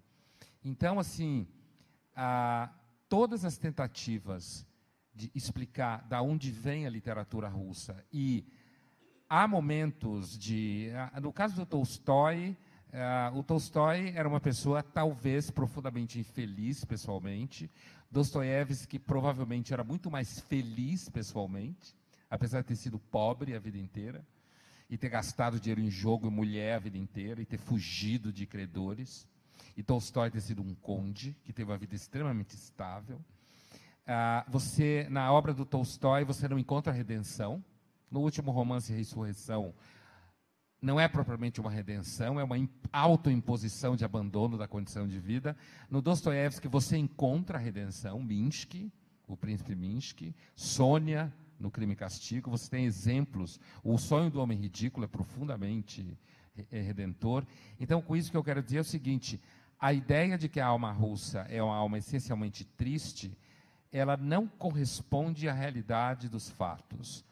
A Rússia, na verdade, é um país em que você experimenta momentos, talvez na literatura russa, a cena em que a condessa Natasha Rostova vai à casa do seu tio, que também é conde, que vive com uma mulher que é uma serva, mas que ele ama, e a Natasha começa a dançar, e ela tinha sido educada em francês, como toda aristocrata do 19, para provar que era culto, né? E ela, de repente, começa a dançar uma dança russa, que só as servas sabiam dançar. Então, a ideia de que os russos são tristes não é, na verdade, uma realidade do ponto de vista da Rússia. A Rússia é um país extremamente passional, inclusive isso dificulta a relação com a democracia, que é um regime protestante, de contenção, no sentido tanto de amadurecimento, enorme contenção. A democracia exige de você uma enorme contenção, e essa característica passional russa dificulta a relação com a democracia, seguramente. Agora, não há dúvida que parte daquilo que a gente vê na obra do Tchekhov, por exemplo, você vê uma obra da demolição da aristocracia rural russa pela mão dos burgueses, que alguns, inclusive, tinham sido servos libertos, que depois enriqueceram. Então, você tem aí uma certa sociologia em que a literatura russa mostra grandes expectativas religiosas contrapostas a uma realidade extremamente violenta, extremamente sofrida e pobre para muita gente. Mas do ponto de vista cotidiano, por isso que eu comecei falando dos russos que nos comparam a eles. Porque do ponto de vista cotidiano, você pode encontrar na Rússia, e a Rússia é um país profundamente feliz, profundamente alegre, as pessoas bebem muito, supostamente fazem muito sexo, não sei se tanto quanto os bonobos. Eu nunca acredito nessa história que a humanidade está fazendo muito sexo. Eu acho que as avós faziam mais do que hoje em dia, né? Mas a vida sensorial na Rússia, comer, beber, transar, se apaixonar, e até o fundo do poço pelo que você sente, se afasta um pouco da ideia, inclusive, que o cinema americano, inclusive no período da Guerra Fria, construiu muito com relação aos russos. Na verdade, os russos riem muito da ideia de que eles perderam a Guerra Fria. O entendimento comum na Rússia é de que a Guerra Fria nunca acabou e de que, na verdade, a Rússia tomou um tombo porque Gorbachev é um idiota, que é o que todo russo entende do Mikhail Gorbachev, e de que a Rússia está voltando e que pode esperar que a Rússia engole a América.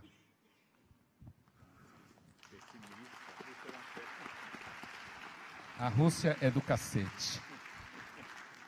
Eu tenho tempo para mais uma última questão que eu farei ao Cortella.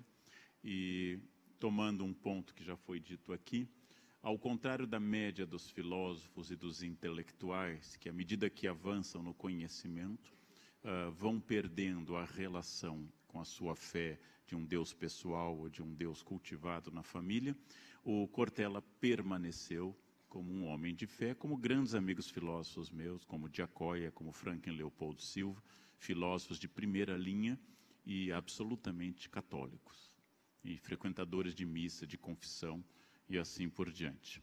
Outros filósofos afastaram-se da ideia de religião, como o próprio Pondé, afastaram-se dessa ideia e o Pondé tornou-se um ateu. Mas a pergunta que eu faço ao Cortella, se houve algum choque, seja do ponto de vista prático, reflexivo, racional, entre seu estudo intenso e profundo e a sua convicção da ideia de um Deus pessoal, ou, repetindo um pouco Sartre, como você coaduna a sua liberdade, pressuposto básico, com a onisciência divina e com a existência de um plano anterior a essa liberdade.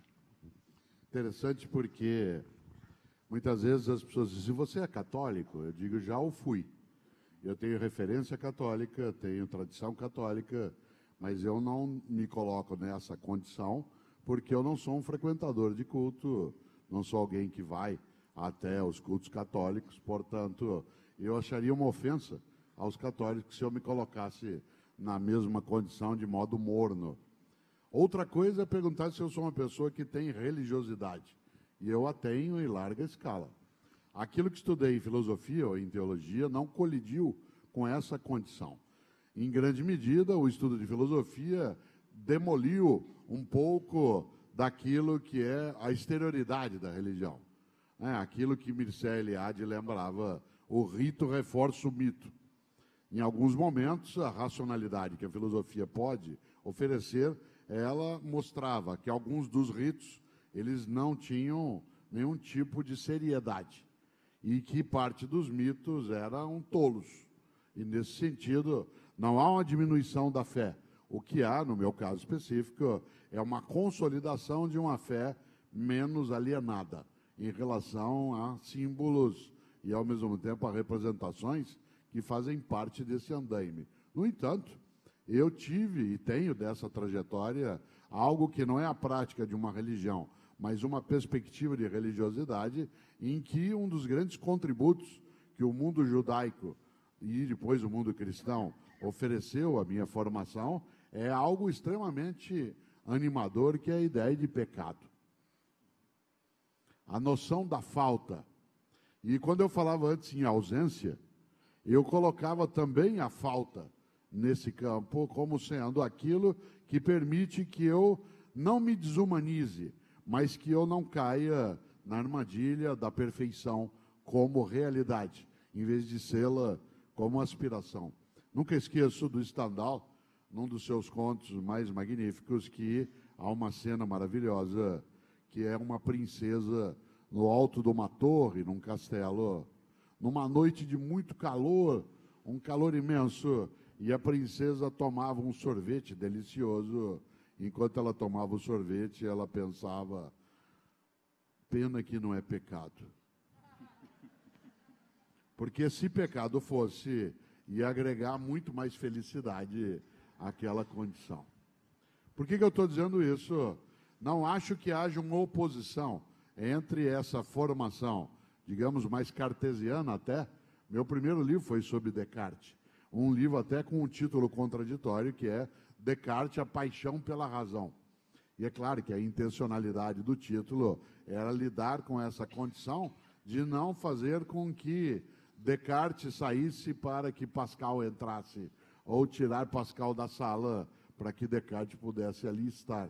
Assim como eu não acho, né, que se deva fazer uma colisão entre essas perspectivas na qual o pensamento filosófico ele admite a percepção de uma religiosidade que não é ateia, mas de uma religiosidade em que você não tem mitos. Você tem crenças em forças que não necessariamente são de natureza constitutivamente mitológica.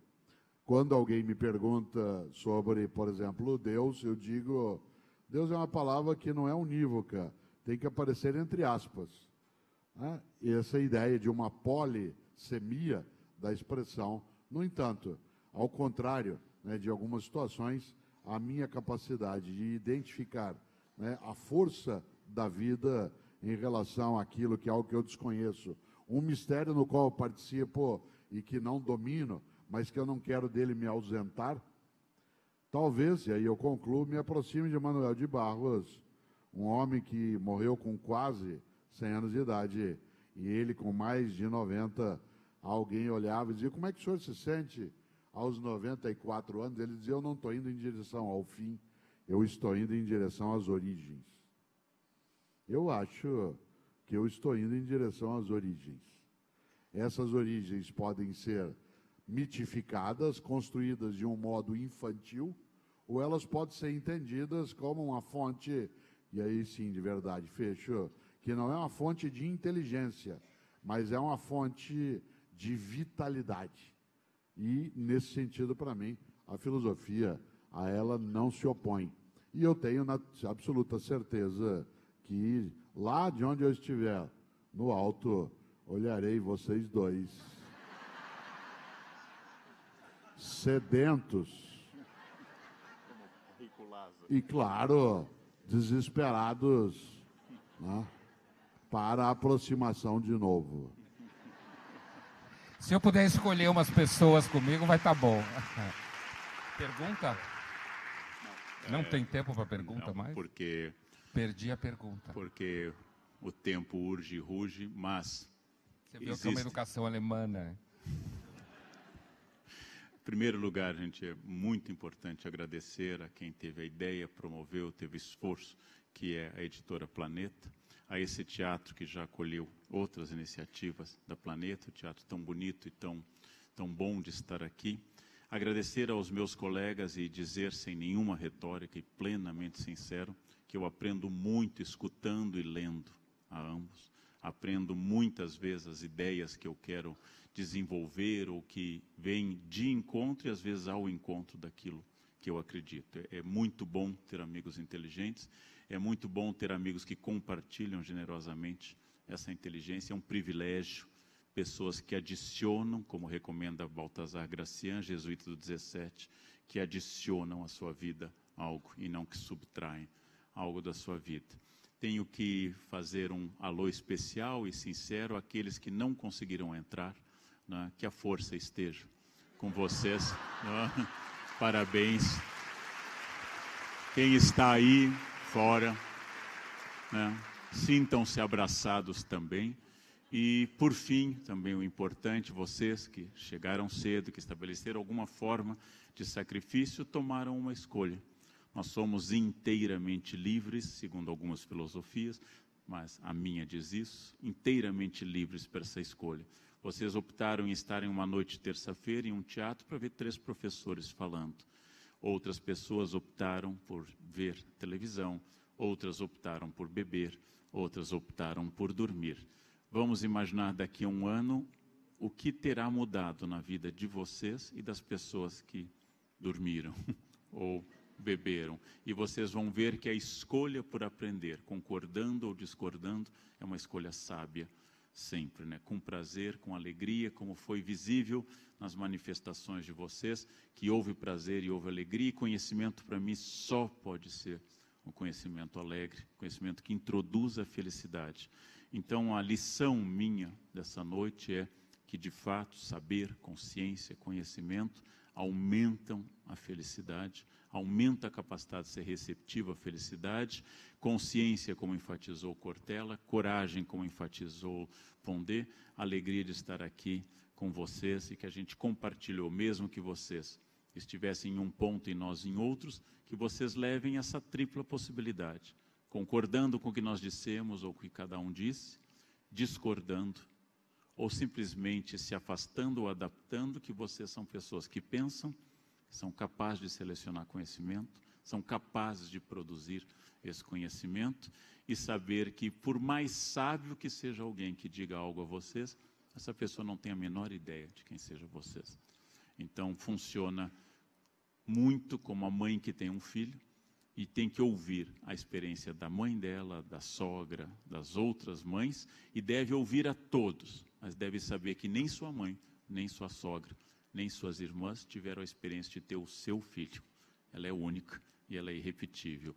Eu posso ter lido muito, Cortella pode ter lido muito, Pondé pode ter lido muito, viajado pelo mundo. Nenhum de nós sabe onde está o seu joanete, onde está o seu problema, onde está a sua percepção. A primeira noção de filosofia, especialmente na apologia de Sócrates, especialmente no que é a iluminação do Kant, é: pensem livremente, pensem sem barreiras, pensem com alegria, transformem-se a partir desse pensamento, não aceitem nada que não seja essa libertação, rompam com o discurso da servidão voluntária, Etienne de la Boétie, produzam a vida a partir da sua concepção, porque o grande direito que nós três aqui temos, e vocês têm, é errar por nós mesmos. Ninguém precisa de auxílio para errar.